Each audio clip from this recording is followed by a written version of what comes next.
चलिए आज के इस वीडियो में देख लेते हैं केमिकल बॉन्डिंग, जो क्लास 11th का बहुत इंपॉर्टेंट चैप्टर है। अक्सर एग्जाम में, कंपटीशन एग्जाम हो या बोर्ड एग्जाम हो, काफ़ी खूब लूट के क्वेश्चन आते हैं और ये चैप्टर अगर आ जाए तो मज़ा ही आ जाए केमिस्ट्री में। तो आज हम लोग क्या करेंगे, इस पूरे चैप्टर को एक वीडियो में करेंगे खत्म। सारे के सारे इंपॉर्टेंट चीज़ों को सीखेंगे। जो बच्चों को आता है वो फटाफट अच्छे पॉइंट्स को रिवाइज कर सकते हैं, जिनको नहीं आता है वो ट्रिक्स भी देखते रहेंगे और पूरा का पूरा चैप्टर समझ में आ जाएगा। एक चैप्टर एक वीडियो में खत्म हो जाए तो इसी को बोलते हैं वन शॉट। ठीक है, तो आइए शुरू करते हैं वन शॉट। ठीक है, तो सबसे पहला पॉइंट होता है कि हमें कुछ एलिमेंट्स के वैलेंस इलेक्ट्रॉन पते होने चाहिए, उनके लास्ट में कितने इलेक्ट्रॉन होता है। ठीक, तो जैसे boron family, boron, aluminium, gallium, indium, thallium, बैगन, आलू, गाजर, इन थैला करके याद रख सकते हैं। इनके लास्ट में इनका ग्रुप नंबर कितना होता है 13 और लास्ट में कितने इलेक्ट्रॉन 3। ऐसे काशी गैस, सन पंजाब, तो carbon, silicon, germanium, tin, lead, इनका ग्रुप नंबर तो 14 होता है और लास्ट में कितने इलेक्ट्रॉन 4, तो वो वैलेंस इलेक्ट्रॉन। ऐसे नाइट्रोजन फैमिली के वैलेंस इलेक्ट्रॉन 5, ऑक्सीजन फैमिली के कितने 6, हाइड्रोजन में फ्लोरीन, क्लोरीन, ब्रोमीन, आयोडीन, इनके लास्ट में कितने इलेक्ट्रॉन 7, और neon, argon, krypton, xenon, radon, इनके लास्ट में कितने इलेक्ट्रॉन 8। इसका मतलब क्या हो गया, इनके वैलेंस इलेक्ट्रॉन अगर हमें पता हो तो हमें ये पता चल जाएगा कि अगर कभी ये सेंट्रल एटम होगा, सेंट्रल एटम मतलब राजा इंसान, जिसके साथ सभी लोग बॉन्ड बनाएंगे, जो लीडर जैसा होगा उस पूरे के पूरे मॉलिक्यूल के लिए, तो जो अपने पास सेंट्रल एटम होगा, अगर ये लोग सेंट्रल एटम होगा तो कितने इलेक्ट्रॉन ज्यादा से ज्यादा यूज कर पाएगा बॉन्ड के लिए। और अगर ये लोग सेंट्रल एटम नहीं होंगे, साइड में लगे होंगे, तो फिर इनको पेट भरने के लिए कितने इलेक्ट्रॉन की जरूरत पड़ेगी। जैसे ऑक्सीजन अगर सेंट्रल एटम है तो कितने इलेक्ट्रॉन यूज करा सकता है 6। अब 6 यूज कराएगा या नहीं कराएगा वो देखा जाएगा, लेकिन 6 इलेक्ट्रॉन उसके पास वैलेंस शेल में हैं। लेकिन अगर वो साइड में रहा तो, मान लो वो सेंट्रल एटम नहीं है तो फिर बोलेंगे ऑक्सीजन के लास्ट में 6 इलेक्ट्रॉन है और पेट भरने के लिए इसको 2 इलेक्ट्रॉन चाहिए।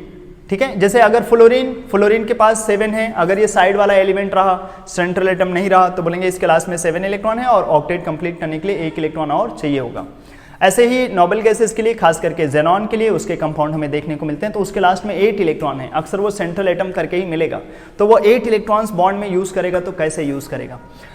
अच्छा, ये तो सब हो गए, बैगन, आलू, गाजर, इन थैला, काशी गैस, सन पंजाब, नेपाल, पाकिस्तान, ऑस्ट्रेलिया, सब भिखारी, ओम शांति से तेरी पहचान, और ऐसे करके हम याद कर सकते हैं। और ऐसे एक होते हैं जिंदगी कद्दू हो गई, इनके लास्ट में 2 इलेक्ट्रॉन होते हैं, वैसे इनका ग्रुप नंबर होता है 12। तो थोड़ा सा ध्यान दे दीजिएगा, वैलेंस इलेक्ट्रॉन हमें पता होने चाहिए। तो अभी देखना इसका हम कितना अच्छा सा यूज कर सकते हैं। For the calculation of sigma bond and lone pair around central atom, इस चैप्टर की ये जान है, आपको बहुत अच्छे से आना चाहिए सेंट्रल एटम पे सिग्मा बॉन्ड और लोन पेयर। तो कैसे निकालते हैं, सबसे पहले सेंट्रल एटम आप पहचान पाएं। कैसे पहचान पाएंगे, नॉर्मली जो कम होते हैं वो सेंट्रल एटम हो जाते हैं। जैसे यहाँ पे सेंट्रल एटम कौन होगा, CO2 में C। अब पूछिए कार्बन के लास्ट में कितने इलेक्ट्रॉन, तो फटाफट जाइए आप यहाँ टेबल के पास और देखिए कार्बन का ग्रुप नंबर 14, उसके लास्ट में कितने इलेक्ट्रॉन 4। ये आप अच्छे से ध्यान में रख लीजिए। ठीक है, नहीं आता तो एक पेज में बना लीजिए, फिर आप देखते रहिएगा कि कार्बन के लास्ट में कितने इलेक्ट्रॉन 4। अच्छा, तो 4 में से कितने, अब ऑक्सीजन, कार्बन सेंट्रल एटम है और ऑक्सीजन साइड पे लगा है तो कार्बन के इलेक्ट्रॉन को यूज किया जाएगा। लास्ट में 4 इलेक्ट्रॉन होते हैं। हाँ, ऑक्सीजन के लास्ट में कितने 6, पेट भरने के लिए कितना इलेक्ट्रॉन चाहिए होगा 2, तो सेंट्रल एटम ही दान में देगा।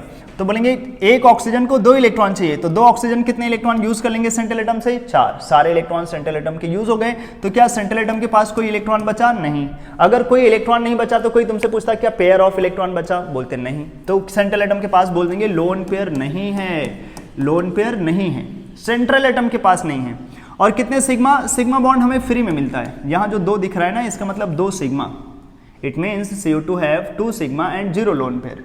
सेंट्रल एटम के पास, ध्यान रखिएगा, बार बार मैं बोल रहा हूं, कार्बन के पास कितने आ गए 2 सिग्मा और 0 लोन पेयर। एक बार फिर से समझ में नहीं आया होगा तुम्हें ना, फिर से देखते हैं। सल्फर के लास्ट में पूछो कितने इलेक्ट्रॉन, जो सेंट्रल एटम है उससे पूछो तुम्हारे लास्ट में कितने, तो सल्फर बोलेगा मेरे लास्ट में 6, क्योंकि वो ऑक्सीजन फैमिली के होते हैं। ओम शांति से तेरी पहचान वाले, S for sulphur, S for 6 हैं वैलेंस शेल में और उसी इलेक्ट्रॉन का यूज होगा। अब ऑक्सीजन आए हैं साइड में, ऑक्सीजन के लास्ट में भी 6 होता है, लेकिन पेट भरने के लिए कितना इलेक्ट्रॉन चाहिए 2, तो सेंट्रल एटम से मांगेगा, तो एक ऑक्सीजन तो 2 इलेक्ट्रॉन मांगेगा, लेकिन 2 ऑक्सीजन कितने मांग लेंगे 4, तो ऐसे 4 इलेक्ट्रॉन यूज हो जाएंगे, तो 2 इलेक्ट्रॉन बचेंगे। अच्छा, 2 इलेक्ट्रॉन बचेंगे मतलब कितने पेयर बचेंगे, 2 इलेक्ट्रॉन का मतलब लोन पेयर 1, एक पेयर ऑफ इलेक्ट्रॉन।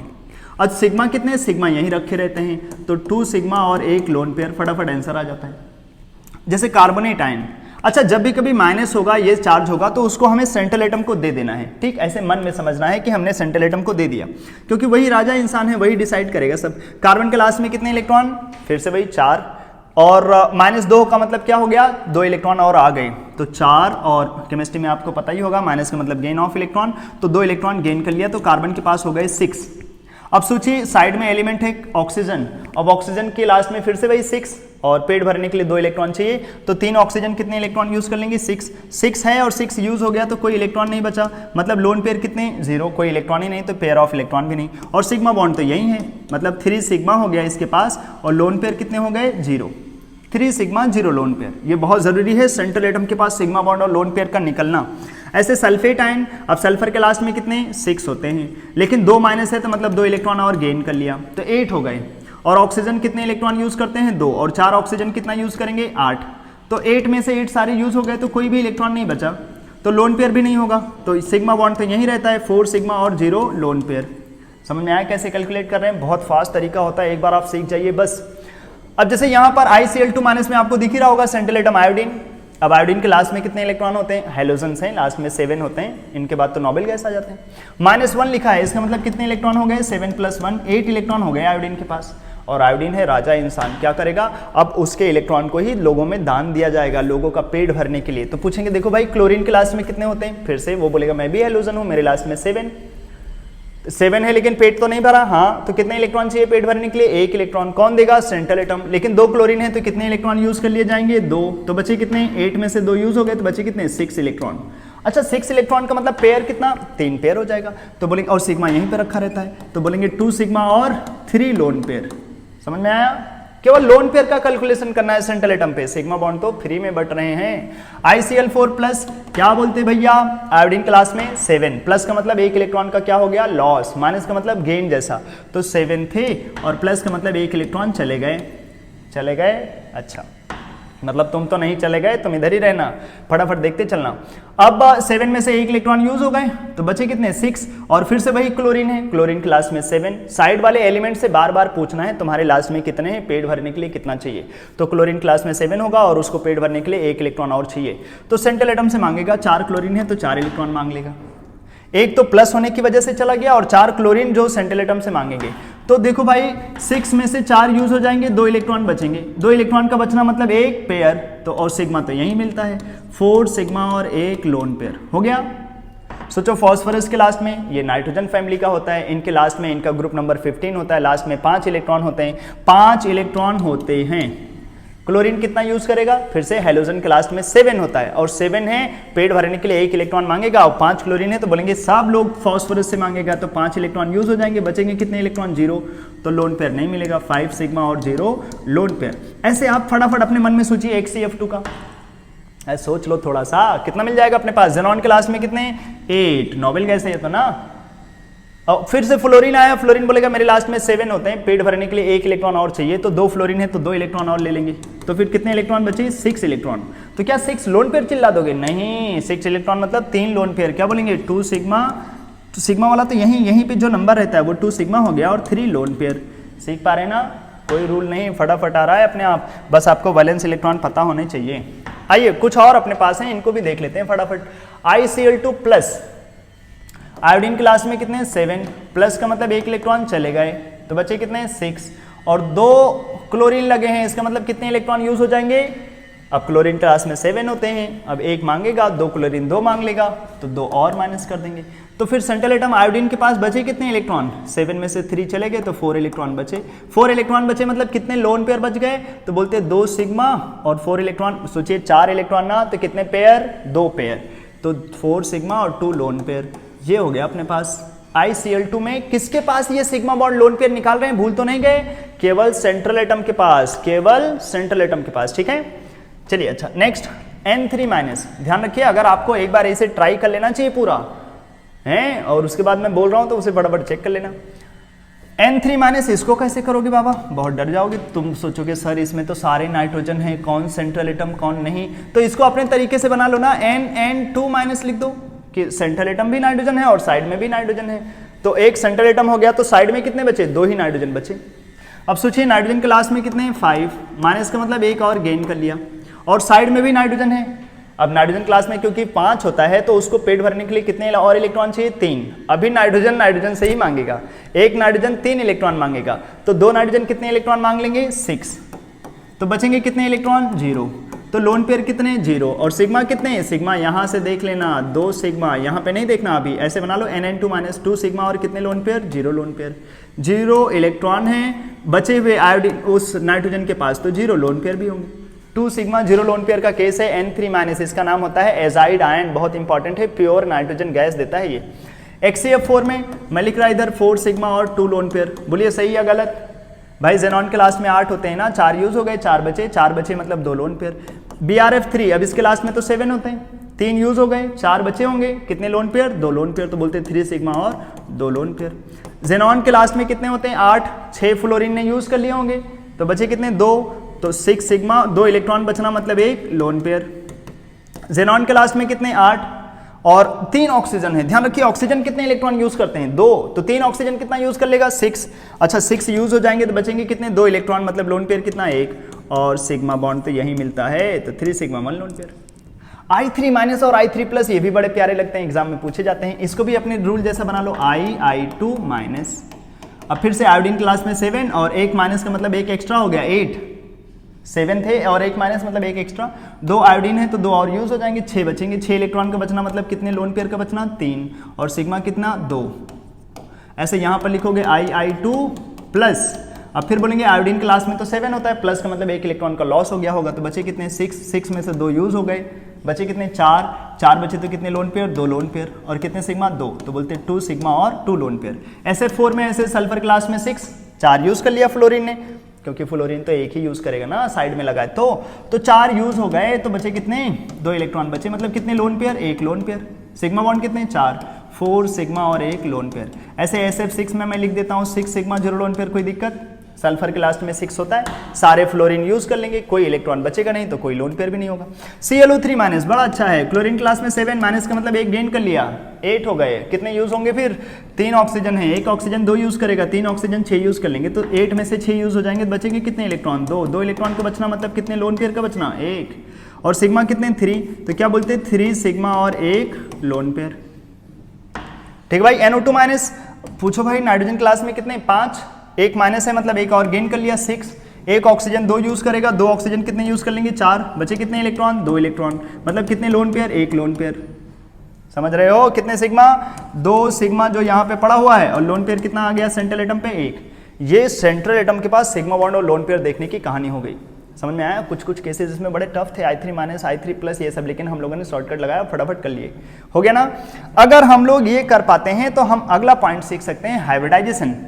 बस हमें क्या करना है, उस सेंट्रल एटम के पास जिसका हाइब्रिडाइजेशन बोलना है, उसमें सिग्मा और लोन पेयर को सम कर लेना है कि सिग्मा बॉन्ड कितने हैं, लोन पेयर कितने हैं। ध्यान रखिए सेंट्रल एटम के पास कितने सिग्मा कितने लोन पेयर, जो अभी तुम निकाल रहे थे उसी को ऐड कर लो।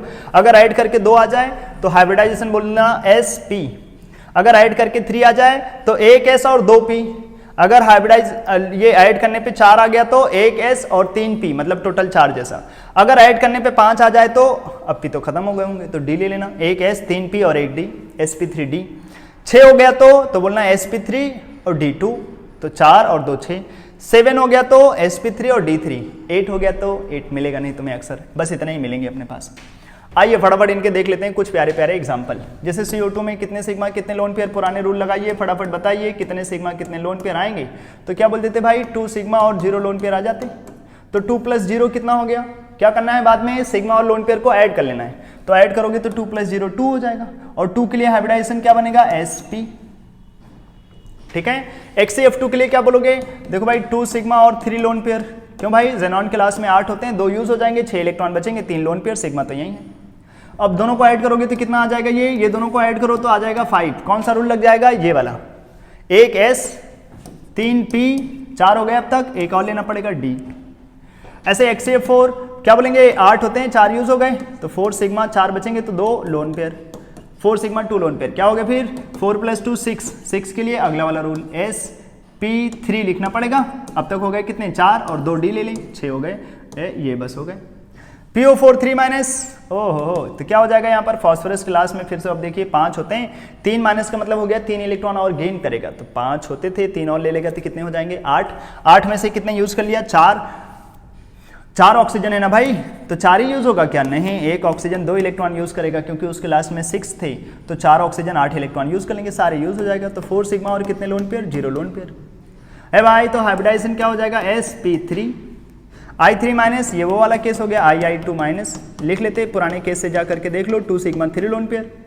आयोडीन क्लास में 7 माइनस का मतलब 8 हो गया, 2 इलेक्ट्रॉन यूज हो जाएंगे और 2 इलेक्ट्रॉन यूज होंगे तो 6 बचेंगे, 3 लोन पेयर। 2 + 3 5, 5 के लिए क्या आ जाएगा? sp3d आ जाएगा, 1 s 3 p 4 हो गए और 1 d 5। ये हो गया अपने पास। चलिए अब ये तो हो गया हाइब्रिडाइजेशन। अगर आप हाइब्रिडाइजेशन लिखना जानते हैं तो फिर हम आगे चलते हैं और ज्योमेट्री सीख लेते हैं। देखो हाइब्रिडाइजेशन लिखने में तो कोई बड़ी बात नहीं है, क्या करना है बस अपने को, अच्छा ध्यान रखना कुछ स्पेशल केसेस होते हैं उनके लिए हाइब्रिडाइजेशन कैसे लिखें, तो इस लेक्चर को देखते रहोगे लास्ट तक तो वहाँ पे मिलेगा कुछ इंपॉर्टेंट स्पेशल केसेस, ठीक है। अगर आप बच्चे बहुत मतलब ब्रिलियंट हैं, आपको अच्छी अच्छी चीज़ें आती हैं तो फटाफट 2x में लगाइए, और वैसे भी आप लोग 2x में ही देखते हैं, लेकिन इसको तो मैं वैसे ही भी बड़ा फास्ट बना रहा है, इसको भी 2x में देखोगे बड़ा डेंजरस हो जाएगा, धीरे धीरे देख लो भाई। अच्छा, तो ज्योमेट्री की बात क्या होती है? मेन इंपॉर्टेंट ज्योमेट्री अपने केमिकल बॉन्डिंग में केवल मिलते हैं 6। एक होता है सीधा सीधा लीनियर, एक होता है अपने पास ट्राइंगुलर प्लेनर। आओ फटाफट देख लेते हैं लीनियर ज्योमेट्री, एक मिलेगा ट्राइंगुलर प्लेनर। अच्छा लीनियर होगा तो हम बोलेंगे कि हमारे पास sp हाइब्रिडाइजेशन से आया होगा, 2 ही तरफ बॉन्ड दिखा रहे हैं ना, अगर 3 तरफ दिखा रहे तो हमारे पास 3 वाला sp2 हाइब्रिडाइजेशन से बनेगा। ऐसे 4 दिखा रहे, ये 4 कैसे दिखा रहे भाई?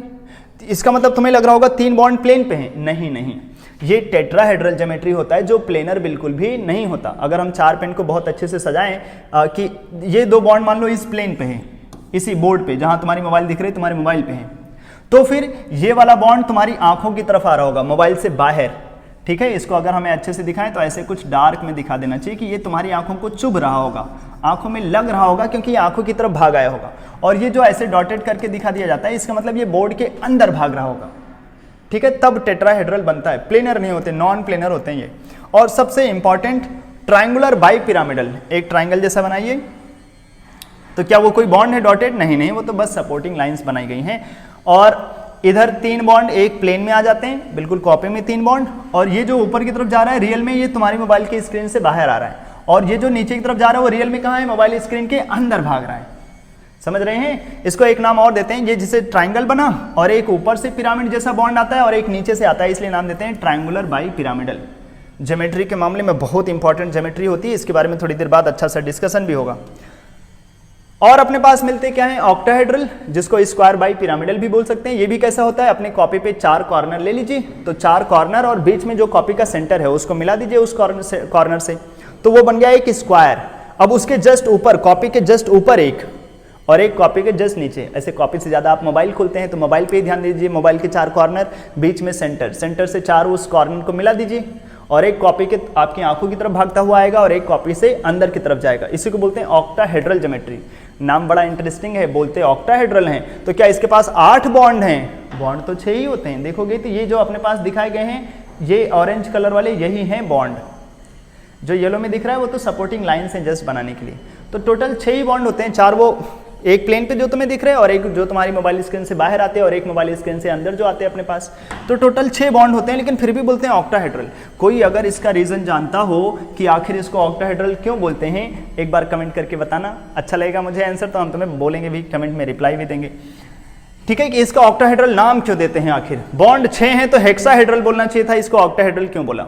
अच्छा, पेंटागनल बाई पिरामिडल, एक पेंटागन बनाइए कॉपी पे फटाफट, सेंट्रल एटम से 5 कॉर्नर की तरफ एक बॉन्ड बना दीजिए पेंटागनल प्लेनर जैसा, और एक बॉन्ड ऊपर की तरफ और एक बॉन्ड नीचे की तरफ। फिर से ये बॉन्ड इसी प्लेन में नहीं है, ये बॉन्ड इसी प्लेन में नहीं है, ये बॉन्ड जा रहा है प्लेन के अगर ऊपर, तो ये वाला बॉन्ड जा रहा है प्लेन के नीचे, इसलिए बोल रहे हैं पेंटागनल बाई पिरामिडल। उस प्लेन के ऊपर और नीचे करके बॉन्ड आते हैं।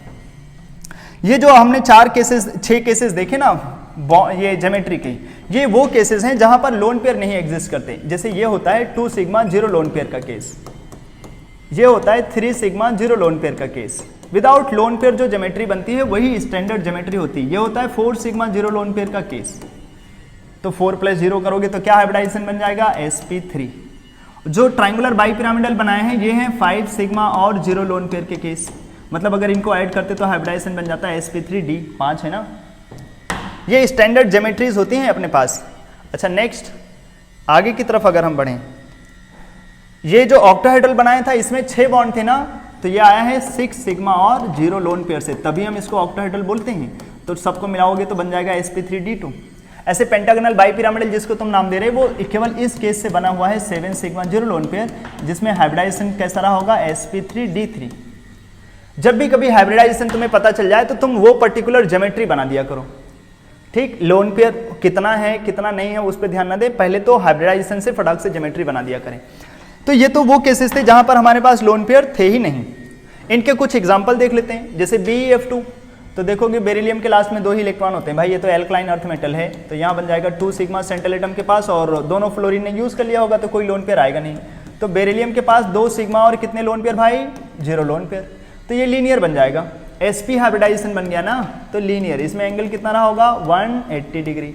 ऐसे BF3, इसमें देखोगे बोरॉन के लास्ट में 3 होते हैं, तीनों फ्लोरीन ने यूज कर लिए, तो बचेगा 3 सिग्मा 0 लोन पेयर। तो 3 सिग्मा 0 लोन पेयर से हाइब्रिडाइजेशन क्या बनाओगे sp2 मतलब 3 लोग आए ना टोटल, 1s 2p, तो ये सब मिल करके क्या बनाएंगे ट्रायंगुलर प्लेनर, और 3 फ्लोरीन लगे होंगे ऐसे। सब ये एंगल कैसा रहता है यहाँ पर 120 डिग्री। ऐसे CF4, तो ये कार्बन के लास्ट में 4 होते हैं, चारों यूज हो गए होंगे, तो कार्बन के पास जो सिग्मा बॉन्ड और लोन पेयर होगा 4 सिग्मा और कितने लोन पेयर 0 लोन पेयर। तो फिर ये कैसा बन गया हाइब्रिडाइजेशन में sp3, टोटल कितने 4 लोग हो गए ना, तो इसके लिए बनाएंगे हम लोग टेट्राहेड्रल। ये बना दिया 2 CF बॉन्ड जो इसी प्लेन पे एग्जिस्ट करते होंगे, लेकिन जो अगला 2 बॉन्ड होगा वो इस प्लेन पे एग्जिस्ट करने वाला बिल्कुल भी नहीं है। ये वाला जो बॉन्ड है CF वाला वो कहाँ जा रहा होगा तुम्हारी मोबाइल स्क्रीन के बाहर, और ये वाला कहाँ जा रहा होगा मोबाइल स्क्रीन के अंदर। समझ में आया, इसी को बोलते हैं टेट्राहेड्रल। कोई बताएगा ये वाला एंगल कितना होता है मन में तो सोच लो कितना होता है, 109 डिग्री 28 मिनट जैसा, ठीक है।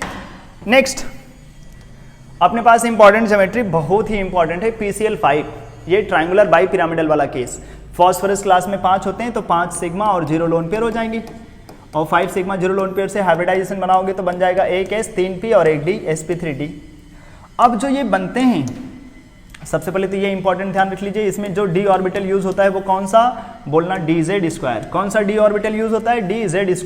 sp3d में कौन सा d ऑर्बिटल यूज होता है, dz²। d होते हैं 5, dxy dyz dzx और dx² - y² और dz²। तो हमेशा पांचों नहीं यूज होते, जब सिंगल d यूज होता है तो अक्सर होता है dz², अगर वो मॉलिक्यूल नॉन प्लेनर हो तो। अच्छा, तो ये PCl5 का गैस फॉर्म का स्ट्रक्चर होता है, जिसमें 3 Cl तो एक ट्राइंगल के प्लेन पे लगे हुए हैं, और एक Cl जा रहा है इस मोबाइल के बाहर, और एक मतलब तुम्हारी मोबाइल स्क्रीन के ऊपर, और एक जा रहा है नीचे। तो जो ये 3 इक्विलेटरल ट्राइंगल जैसा बनाते हैं, इसलिए ये वाली पोजीशन को नाम दे देते हैं इक्वेटोरियल पोजीशन। इसलिए इनको ग्रीन से दिखाया कि जो हमारे पास ग्रीन वाले पार्ट दिखाए गए हैं वो इक्वेटोरियल पोजीशन पे लगे हैं। तो इक्वेटोरियल का इक्वेटोरियल से कोई पूछता है एंगल कितना है भाई, इक्वेटोरियल का इक्वेटोरियल से एंगल कितना 120 डिग्री, ये वाले एंगल 120 पे लगे हैं, ये वाले एंगल। और जो ये अपने पास येलो कलर में दिखाए गए हैं ये कैसे हैं, ये क्या इसी प्लेन पे ऐसे 2 लाइन खींच दिया है, नहीं, अगर तुम्हारी मोबाइल में ये दिख रहा है तो एक Cl आया होगा बाहर और एक Cl अंदर, ठीक है। तो ये इस प्लेन वाले बॉन्ड नहीं होते, इसलिए इनको बोलते हैं कि इसके अबाउट तुम ये PCl3 तुम्हारे पास 3 Cl हो गए ना, एक Cl इधर जा रहा है, एक Cl इधर जा रहा है और एक Cl इधर, और जो चौथा Cl है वो तुम्हारी मोबाइल के बाहर आ रहा है, और 5वां जो है वो इधर आ रहा है। तो हम क्या कर सकते हैं, जो बाहर अंदर जा रहा है ना उसके अबाउट इस पूरे स्ट्रक्चर को रोटेट कर सकते हैं, घुमा सकते हैं पूरे स्ट्रक्चर को, जैसे वो एक्सिस जैसा होगा कि हम इन दोनों Cl को पकड़ें और घुमाना शुरू करें, तो जो ये पूरा का पूरा एक ऐसे ट्राइंगल जो है घूमने लग जाएगा। इस लोग बोलते हैं इसको ये एक्सियल जैसा पोजीशन हो गया, एक्सिस जैसा हो गया। तो अगर कोई पूछता है एक्सियल का एक्सियल से एंगल कितना, तो साफ साफ बोल देते हैं एक्सियल तो 180 पे लगे होंगे, तभी तो वो एक्सिस बनेगा भाई। एक्सिस का मतलब ही हो गया कि वो पूरा का पूरा मिलकर के 180 जैसा होना चाहिए, जैसे एक्स डैश कितना एंगल भाई, कितना एंगल 180, वैसे यहाँ पर ये 180 का एंगल रखते हैं। तो जो एक्सियल पोजीशन है उनका इक्वेटोरियल से कैसा एंगल है, एक्सियल विथ इक्वेटोरियल। तो साफ साफ देख लीजिए, एक्सियल का इक्वेटोरियल ये तो बाहर जा रहा है ना, तुम्हारे मोबाइल के बाहर आ रहा है, और उसका इससे एंगल देखोगे तो कितना मिल जाएगा 90 डिग्री। अच्छा, हमसे पूछता है कहां पर रिपल्सन सबसे ज्यादा होगा, इक्वेटोरियल आपस में ज्यादा रिपल्सन कर रहे होंगे, या एक्सियल आपस में ज्यादा रिपल्सन कर रहे होंगे, या फिर एक्सियल का इक्वेटोरियल से ज्यादा रिपल्सन होगा। तो बोलते हैं भाई जो इक्वेटोरियल है वो आपस में कितने पे लगे हैं 120 पे, जो एक्सियल है वो कितने पे लगे हैं 180 पे। 180 और 120 मतलब दूर दूर लगे हैं, लेकिन पास में कहाँ हैं एक्सियल और इक्वेटोरियल वाले, इसलिए लड़ाई कहाँ पे ज्यादा होगी, एक्सियल जो एक्सियल बॉन्ड के इलेक्ट्रॉन हैं वो इक्वेटोरियल के बॉन्ड इलेक्ट्रॉन से ज्यादा रिपल्सन करेंगे, इसकी वजह से हमसे पूछता है बताओ। अच्छा, एक्सियल तो एक ही है और इधर इक्वेटोरियल में कितने हैं 3, तो किसके जीतने का चांस है, बोलिए भाई। इक्वेटोरियल में 3 और एक्सेल में 1, तो इक्वेटोरियल का जो 3 पेयर है वो क्या करेगा, मार्क भगा देगा एक्सेल वाले को, इसीलिए ये एक्सेल वाला बॉन्ड थोड़ा सा खिंच जाता है, दूर भाग जाता है। सेम नीचे भी तो 1 है, तो ये जो 3 हमारे पास इक्वेटोरियल वाले हैं वो नीचे वाले को भी भेज देते हैं दूर। इस वजह से जो हमारे पास एक्सियल वाला पीसीएल बॉन्ड होता है और जो इक्वेटोरियल वाले पीसीएल बॉन्ड होते हैं वो दोनों एक तरीके के नहीं होते। कौन से बॉन्ड की लेंथ ज़्यादा होगी, जो एक्सियल होता है उसके बॉन्ड लेंथ ज़्यादा हो जाती, मतलब बॉन्ड किसके ज़्यादा स्ट्रांग होते हैं, तो बोलते हैं बॉन्ड स्ट्रांग होंगे इक्वेटोरियल के। इसीलिए PCl5 को थोड़ा मोड़ा हीट करो तो आराम से टूट जाता है, क्योंकि इसके पास जो 5 PCl बॉन्ड है, कहने के लिए तो 5 PCl है लेकिन सारे PCl बॉन्ड एक जैसे नहीं होते, थोड़ा सा हीट करो तो ये टूट जाते हैं PCl3 गैस और Cl2 गैस में। इवन पानी वानी डालो तो सबसे पहले इनके 2 बॉन्ड टूटना शुरू हो जाते हैं, ये दोनों बॉन्ड। क्यों ये 2 बॉन्ड जल्दी टूट जाते हैं, जैसे थोड़ा सा पानी डाल दो तो बना लेता है PuCl3, जल्दी हाइड्रोलाइज हो जाता है, क्योंकि इसके बॉन्ड ये जो एक्सियल वाले हैं वो वीक हैं, पहले से ही टूटने के नेचर में है। अच्छा, इसमें हमसे कभी ऐसे क्वेश्चन पूछे जाते हैं, बताओ 90 डिग्री वाले एंगल कितने मिलेंगे, तो याद करो ये एक्सियल वाला किससे, इक्वेटोरियल से 90 बनाएगा, तो ये कितने 90 बनाएगा, ऊपर वाला 3 90 बनाता। ऐसे जो नीचे एक्सियल गया होगा वो भी इन तीनों के साथ कैसा बनाएगा 90, तो टोटल 90 वाले कितने मिल जाएंगे, 6 पेयर मिल जाएंगे। 120 वाले कितने मिलेंगे, तो वो इक्वेटोरियल का आपस में ही 120 है, तो ऐसे कितने मिल पाएंगे 3। अच्छा 180 तो केवल एक ही मिल पाएगा एक्सियल का एक्सियल के साथ। ये हो गया ट्रायंगुलर बाइपिरामिडल ज्योमेट्री, बहुत इंपॉर्टेंट ज्योमेट्री है, ध्यान रखिए, इससे ज़्यादा इंपॉर्टेंट केस कुछ होता नहीं। PCl5 कोई बोलता है क्या इनर्ट है, रिएक्शन नहीं करता, भाई बहुत रिएक्टिव नेचर का है, इसके बॉन्ड बहुत जल्दी टूट जाते हैं, 5 बॉन्ड एक जैसे हैं नहीं, all bonds are not equivalent, एक जैसे नहीं है सारे के सारे। आगे बढ़ते हैं, आगे ये SF6, इसको देखोगे तो 6 सिग्मा और 0 लोन पेयर का केस है, मतलब कैसा ज्योमेट्री बना देगा, ऑक्टाहेड्रल। ऑक्टाहेड्रल। ये SF4, ये कहाँ चले गए अपने पास, ये तुम्हारी मोबाइल के सेंटर पे सल्फर है और चारों कॉर्नर पे लगे हैं फ्लोरीन। अब जो दूसरा हम बॉन्ड बनाने जा रहे हैं फ्लोरीन का, वो इस तुम्हारी मोबाइल स्क्रीन के बाहर और एक जा रहा होगा मोबाइल स्क्रीन के अंदर, इसी को बोलते हैं स्क्वायर बाइपिरामिडल, या इसी का नाम आ जाता है ऑक्टाहेड्रल। इसमें सारे एंगल एक दूसरे के साथ, अगर हम क्रॉस में ले लें तो एंगल कितना दिख जाएगा 180। जैसे कोई पूछता 180 वाले पेयर कितने मिलते हैं, तो बोल देते साफ साफ 3। क्यों भाई, ऐसे मिलेंगे, ये क्रॉस, जो भी क्रॉस वाले पेयर बनेंगे, शक्तिमान जैसा हो गया ना, देखो हैं, अब ये उड़ जाएगा गंगाधर से शक्तिमान बन करके, लेकिन छोड़ें। तो ये क्रॉस पेयर में ऐसे 3 180 वाले एंगल मिल जाएंगे, लेकिन अगर आप देखिए इसमें कोई एक्सियल इक्वेटोरियल जैसा नाम नहीं होता, ठीक है, क्योंकि सारे जो है, अब ये भी एक्सिस बन सकता है, अगर तुम इसको एक्सियल बोलोगे तो ये गुस्सा हो जाएगा, इसको एक्सियल बोलोगे तो ये गुस्सा हो जाएगा, सारे एक्सियल जैसे हैं, तो सब एक जैसे होते हैं। All SF bonds are identical, all SF bonds are identical, लेकिन PCl5 में सारे एक्सियल नहीं बन सकते थे, एक ही 180 वाला था। ऐसे IF7, ध्यान रखें SF6 बहुत स्टेबल होते हैं, सारे बॉन्ड एक जैसे होते हैं, इनको आराम से पानी वानी डालो तो हाइड्रोलाइज नहीं करते ये, क्योंकि इनकी ज्योमेट्री बहुत प्यारी सी है, सारे के सारे बॉन्ड एक जैसे हो जाते हैं अपने पास। IF7 क्या होगा, इसमें देखोगे तो 7 सिग्मा 0 लोन पेयर, हाइब्रिडाइजेशन मिल जाएगा sp3d3, टोटल 7 है ना, तो 3p 3d और 1 s, और ये अपने पास तुम एक प्लेन में जो है 5 फ्लोरीन को रख दो, एक पेंटागन बना दो, एक फ्लोरीन इस प्लेन के ऊपर डालना पड़ेगा और एक फ्लोरीन इस प्लेन के नीचे। IF7 पेंटागनल बाइपिरामिडल, बहुत अनस्टेबल ज्योमेट्री होती है, इसमें बहुत कम एंगल मिलते हैं। एक पेंटागन टोटल एंगल जो एक प्लेन में होता है वो 360, उसको 5 से डिवाइड कर दीजिए तो एंगल मिल जाएगा 720 जैसा, सॉरी 72 डिग्री जैसा, ठीक है। तो बहुत कम एंगल का मिलना मतलब बहुत अनस्टेबल, हाईली अनस्टेबल होते हैं ऐसी ज्योमेट्रीज, क्योंकि बॉन्ड पेयर में रिपल्सन बहुत ज़्यादा होता है। अच्छा, तो ये तो वो केसेस हो गए जिनके पास लोन पेयर ही नहीं होता। अब ध्यान रखिए, हाइब्रिडाइजेशन से हम ज्योमेट्री बना सकते हैं, कैसे बनाएंगे, सारे पॉसिबल। अब ज्योमेट्री के साथ साथ मैं शेप्स भी बोल रहा हूँ, शेप्स का मतलब होता है कि किसी ज्योमेट्री में लोन पेयर रख दें, तो लोन पेयर की वजह से उसकी ज्योमेट्री अब दिखेगी कैसे, जैसे ट्रायंगुलर प्लेनर है और एक बॉन्ड हटा दें तब तो वो बेंट जैसा दिखने लगेगा, तो उसको बोलते हैं शेप, मॉलिक्यूलर शेप्स। आइए, तो लीनियर एक ही तरीके का हो सकता है कैटेगरी, SP में अगर कभी होगा तो लीनियर, लीनियर होगा तो SP, मतलब ये तो बिल्कुल फिक्स होता है कि अगर कोई SP है तो लीनियर ही होगा। अच्छा, लीनियर है तो SP होगा या नहीं, वो नहीं, ऐसा डाउटफुल जैसा हो जाता है।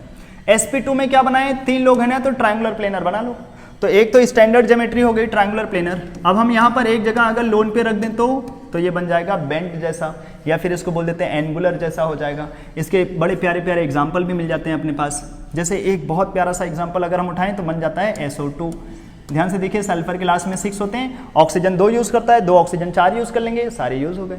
बचा कितना फिर है, 6 में से 4 ही यूज़ हो गए, सारे कहाँ यूज़ हो गए, तो 6 में से 4 यूज़ होंगे तो 2 इलेक्ट्रॉन बच जाएंगे, तो 1 लोन पेयर बच जाएगा। और सिग्मा कितने, 2 सिग्मा 1 लोन पेयर। तो जब हम SO2 का स्ट्रक्चर बनाएंगे तो ऐसे कुछ बनाना पड़ेगा, बेंट जैसा, 1 लोन पेयर होगा, तो हम बोलेंगे ये बेंट हो गया। या इसी को क्या नाम दे देते हैं, या तो आप इसी को बोल दीजिए बेंट, इसी को लोग एंगुलर बोल सकते हैं, थोड़ा एंगल रखता है, एंगुलर ऐसे, या इसी को आप बोल सकते हैं वी शेप जैसा है, ठीक है।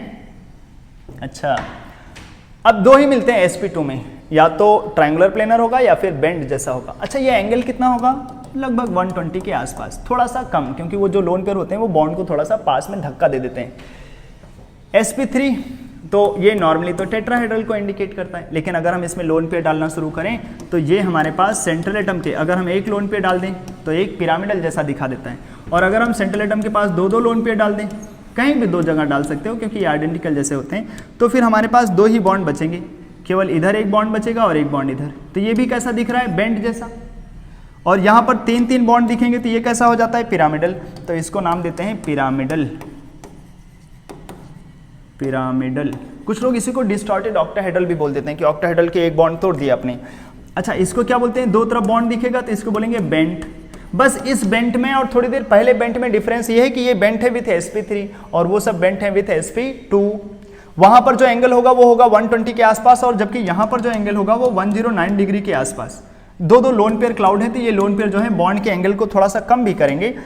यहां पर भी बॉन्ड एंगल थोड़ा सा कम होगा, वहां 2 लोन पेयर है तो वहां एंगल थोड़ा सा ज्यादा कम हो जाएगा। इसके बड़े प्यारे एग्जाम्पल होते हैं, एक होता है अमोनिया NH3, देखोगे उसमें नाइट्रोजन क्लास में 5 होते हैं, 3 बॉन्ड में चले गए तो 2 इलेक्ट्रॉन बच जाते हैं, 1 लोन पेयर, तो ये बन जाता है ऐसा। इसके एंगल जो है लगभग 107 डिग्री के आसपास मिलते हैं। क्यों? क्योंकि वो लोन पेयर बॉन्ड को थोड़ा सा धक्का देकर के पास में ले आते हैं। और इसका बड़ा मस्त एग्जाम्पल है गंगा जल। वाटर में देखोगे तो हमारे पास 2 लोन पेयर क्लाउड मिल जाते हैं। तो ये लोन पेयर क्लाउड क्या करेंगे, बॉन्ड को धक्का देकर के पास में लेकर आते हैं, इसलिए ये एंगल थोड़ा कम हो जाता है, लगभग ये 104.5 डिग्री, मतलब लगभग 105 डिग्री के आसपास। 2 लोन पेयर है ना, तो 109 से तो कम हो ही जाएगा। 1 लोन पेयर था तो थोड़ा सा 109 के क्लोज रहा, और 2 लोन पेयर थे तो थोड़ा सा ज्यादा कम हो गया उसका। ठीक है भाई, तो ध्यान रखें, वाटर और अमोनिया में कभी कभी लोन पेयर हमसे पूछ लेता है, ये एंगल बताओ कैसा है। यहाँ पे कभी कभी ऐसे भी क्वेश्चन आ जाते हैं, what is the angle between lone pair in water. Water में 2 लोन पेयर हैं और इनके बीच का एंगल कैसा होगा, तो ये लगभग 109 डिग्री जैसा होगा। क्योंकि लोन पेयर आपस में रिपल्सन करते हैं तो ये एंगल 109 डिग्री से भी थोड़ा सा ज्यादा हो गया होगा।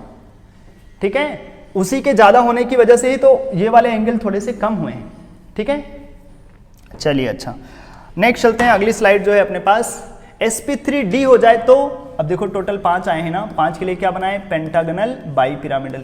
और एक कसम खा ली, जो इसमें इक्वेटोरियल पोजीशन होती है ना, इक्वेटोरियल कौन सी पोजीशन है भाई, वो जो ट्राइंगल जैसा था, ये 3 पोजीशन इक्वेटोरियल। इन्हीं तीनों पोजीशन में से अगर कभी लोन पे रखेंगे ना, तो इन्हीं तीनों में से कहीं एक जगह रखेंगे। जैसे अगर एक लोन पे रखना होता तो हम यहाँ लोन पे रख देते, इधर एक बॉन्ड जाता, इधर एक बॉन्ड जाता, एक बॉन्ड तुम्हारे मोबाइल स्क्रीन के बाहर और एक बॉन्ड मोबाइल स्क्रीन के अंदर। तो इसको क्या नाम दे देते हैं, कुछ लोग बोलेंगे तो बिल्कुल मास्टर जी घुमा दीजिए तो पाई जैसा लगता है, लेकिन नहीं, ऐसा नहीं लगता। ये लगता है अपने पास, जो कभी पार्क वार्क में गए होंगे घूमने के लिए, तो झूला वाला होता है ना, वो सीसॉ जैसा, एक तरफ बैठे इधर, एक तरफ इधर, मोटू पतलू जैसा इधर उधर होता रहता है। तो ये कुछ उस तरीके के स्ट्रक्चर में एग्जिस्ट करता है। ये बॉन्ड एक्सियल बॉन्ड है, ध्यान रखिए, ये एक्सियल है, और ये जो 2 बॉन्ड बचे हैं वो कैसे, इक्वेटोरियल वाले। ठीक है, इसीलिए ये दोनों बॉन्ड एक जैसे नहीं होंगे। इसका बहुत मस्त एग्जांपल होता है अपने पास SF4, इसको बोलते हैं सीसॉ। ध्यान रखिएगा, क्या यहाँ पर सारे SF बॉन्ड एक जैसे होंगे, नहीं। जब भी कभी कोई इस ज्योमेट्री से बिलोंग करेगा, इस हाइब्रिडाइजेशन से, तो याद करो PCl5, वहां पर तो सारे PCl थे, लेकिन वो सारे एक्सियल और इक्वेटोरियल 2 अलग अलग लेंथ रखते हैं भाई। तो क्योंकि यहाँ इक्वेटोरियल भी बॉन्ड बचा है, एक्सियल भी बॉन्ड बचे हैं, अब ये हो गए अपने पास इक्वेटोरियल और ये हो गए एक्सियल। नाम तो है ये सीसॉ, लेकिन क्या इसके पास सारे के सारे बॉन्ड एक जैसे होंगे, तो बोलेंगे नहीं। जो हमारे पास इक्वेटोरियल होंगे वो थोड़े से छोटे और स्ट्रॉन्ग बॉन्ड होंगे, और जो एक्सियल वाले होंगे वो थोड़े से वीक बॉन्ड होंगे, क्योंकि उनकी लेंथ थोड़ी ज्यादा हो जाएगी। अच्छा, एक और लोन पेयर रखना हो तो 2 लोन पेयर, तो 2 लोन पेयर रखना होता है तो बोलते हैं आप ऐसे रख लीजिए। 2 लोन पेयर डालना है ना आपको, तो एक लोन पेयर कहाँ पे लोन पेयर रखेंगे, कसम खा लीजिए, लोन पेयर हमेशा रखेंगे इक्वेटोरियल पोजीशन पे। Always lone pair occupies equatorial position, तो यहाँ रख देते हैं लोन पेयर, यहाँ। अब ये कैसा दिखता है, ध्यान से देखिए, टी शेप जैसा, कैसा, टी शेप जैसा, टी शेप, ये इसका एक बहुत शानदार सा एग्जांपल है ClF3, और खूब पूछे भी जाते हैं। तो टी शेप जैसे हो जाते हैं। अब जो इनमें दो लोन पेयर बचा है उनके बीच में एंगल कोई पूछता तो बोलते दो लोन पेयर हैं और उनके बीच का जो एंगल है वो यहाँ पर है लगभग 120, क्योंकि ये इक्वेटोरियल पोजीशन पे आते हैं ना, और इक्वेटोरियल में पास में होंगे तो उनके बीच का एंगल कैसा बनेगा, उसको बोलेंगे हम लोग 120 जैसा होगा। क्या रियल में 120 या उससे ज़्यादा या उससे कम, तो बोलेंगे रियल में तो बात करोगे तो ये 120 से थोड़ा सा ज़्यादा होता है। अच्छा, क्या यहाँ सारे ClF बॉन्ड एक जैसे होंगे, फिर से बोलेंगे नहीं, ये इक्वेटोरियल वाली पोजीशन पे बचा है और ये एक्सियल, इक्वेटोरियल एक्सियल कभी भी आपस में सेम नहीं होते। अच्छा, इनका एक बहुत शानदार सा एग्जाम्पल होता है कि अगर हम एक लोन पेयर और डाल दें तो 3 लोन पेयर हो जाएगा, और lone pair always occupies equatorial position, तो बचेगा क्या, axial, only axial position, yes, तब तो ये सिमेट्रिकल हो जाएगा, तब तो दोनों बॉन्ड एक जैसे हो जाएंगे, क्योंकि जो भी बचेगा वो एक्सियल जैसा। और ये किस ज्योमेट्री से मिल जाएगा अपने पास, लीनियर, ठीक है, ये हो जाता, इसीलिए मैंने बोला था थोड़ी देर पहले SP का मतलब लीनियर, लेकिन लीनियर का मतलब SP नहीं। लीनियर होने से दो हाइब्रिडाइजेशन मिल सकता है, एक तो मिल सकता है SP, वहां से भी लीनियर था, वो केस था 2 सिग्मा 0 लोन पेयर का, और एक sp3d से भी मिल सकता है, जब हमारे पास 2 सिग्मा और कितने लोन पेयर हो जाएं, 3 लोन पेयर, तब भी ये लीनियर होता है, लेकिन तब हाइब्रिडाइजेशन में d ऑर्बिटल आ जाते हैं। ध्यान रखें, इसीलिए कभी कभी अपने एग्जाम में पूछता है कि बताओ कौन है जो लीनियर है विथ d ऑर्बिटल रख करके कौन लीनियर है, तो अक्सर sp3d वाले तुम्हें मिल जाएंगे। और यहाँ पर 3 लोन पेयर हैं, इनके बीच का एंगल कैसा, 120, 120, 120, और क्योंकि लोन पेयर बहुत सारे हैं, 3 लोन पेयर, तो यहाँ पर लोन पेयर के बीच में लड़ाई खूब बहुत ज़्यादा लड़ाई हो रही होगी, क्योंकि लोन पेयर आपस में क्या, लोन पेयर क्या ही है, इलेक्ट्रॉन क्लाउड, और जितने ज़्यादा इलेक्ट्रॉन क्लाउड पास में होंगे उतना ज़्यादा रिपल्सन होगा। इसलिए कोई पूछेगा कि इसका एक बहुत प्यारा सा एग्जाम्पल है HCF2, क्या ये बहुत स्टेबल है, बोलेंगे नहीं, बहुत स्टेबल नहीं है, बहुत ज़्यादा रिएक्टिव नेचर का होगा, जल्दी रिएक्शन कर लेना चाहेगा अपने पास, ठीक है। तो ये हो गए अपने पास HCF2। नेक्स्ट, अगर हम sp3d2 ज्योमेट्री ले लें तो ये वो वाली ज्योमेट्री हो जाती है जहां पर लोग बनते हैं ऑक्टाहेड्रल, हैं 6 बॉन्ड आ जाते हैं अपने पास, ऑक्टाहेड्रल जैसा बन जाता है। sp3d2 में अगर लोन पेयर रखना चाहें तो थोड़ी देर पहले बताया था SF6, यहाँ पर सारे बॉन्ड एक जैसे होते हैं, सब वो एक्सियल जैसा हो सकते हैं ना, सारे बॉन्ड एक जैसे।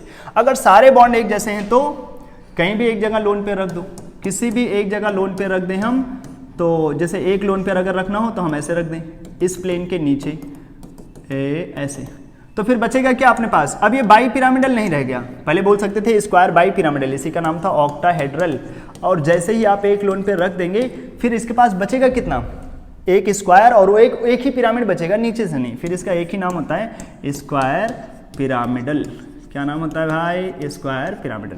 अगर एक लोन पेयर और डाल दें तो बोलेंगे एक लोन पेयर और डाल दोगे तो हमारे पास हो जाएगा, ऊपर भी लोन पेयर डाल दो और नीचे भी।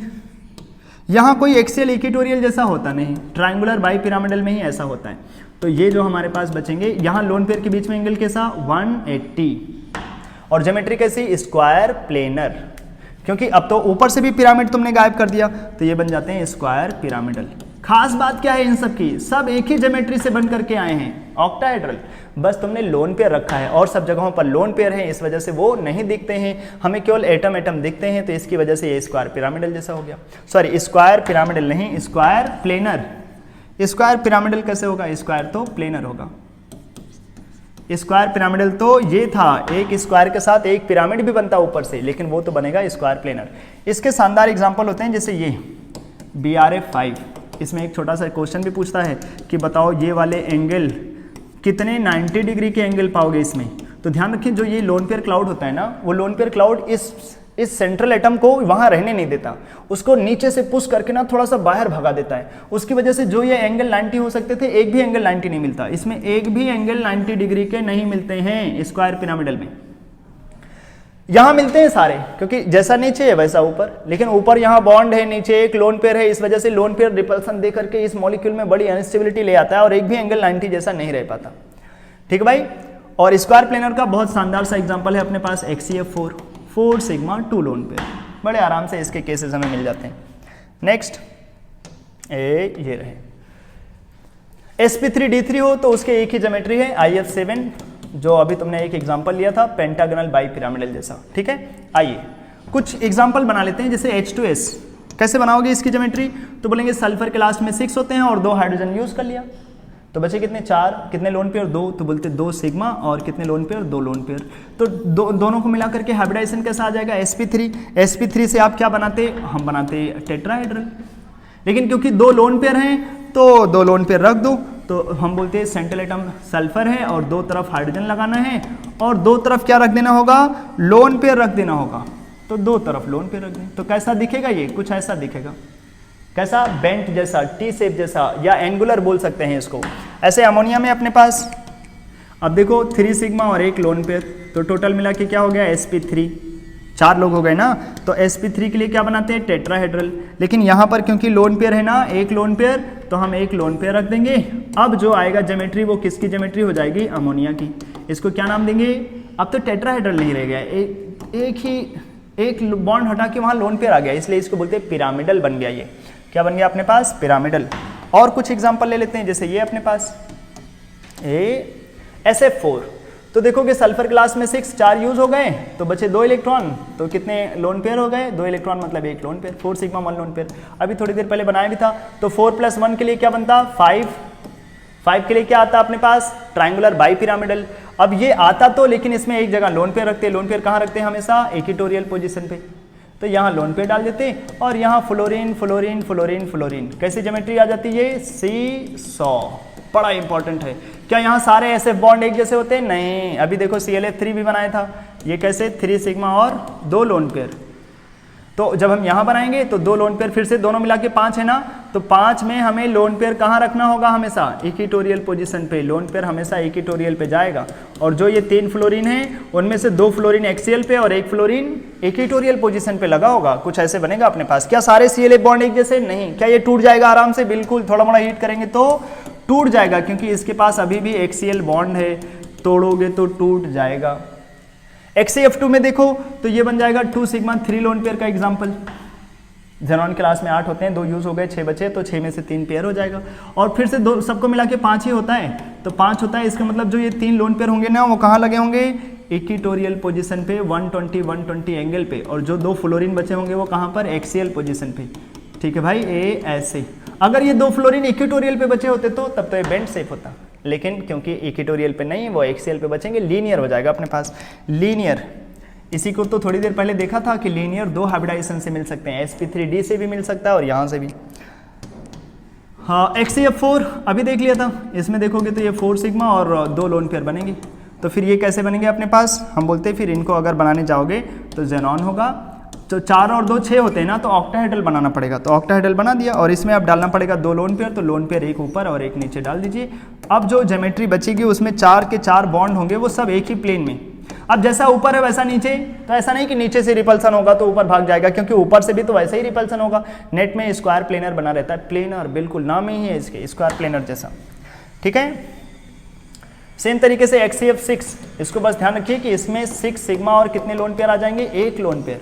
अगर आप यहाँ 1 लोन पेयर डाल देंगे, ये 6 + 1 क्या हो जाता, 7 sp3d3। क्या बनाते हैं इसके लिए, पेंटागनल बाई पिरामिडल बनाते भाई, ऐसे कुछ। लेकिन क्योंकि 1 लोन पेयर रखना है, अब यहाँ लोन पेयर कहाँ रखें, ध्यान रखिए इसमें जो है प्लेन में जो एंगल होता है वो बहुत कम 72 जैसा एंगल हो जाता है। जबकि अगर हम प्लेन के ऊपर अगर रखें लोन पेयर, जैसे हमने 6 बॉन्ड बना दिए, अब अगर हम 1 लोन पेयर जो है प्लेन में ना रख करके प्लेन के नीचे डाल दें तो ज़्यादा अच्छा।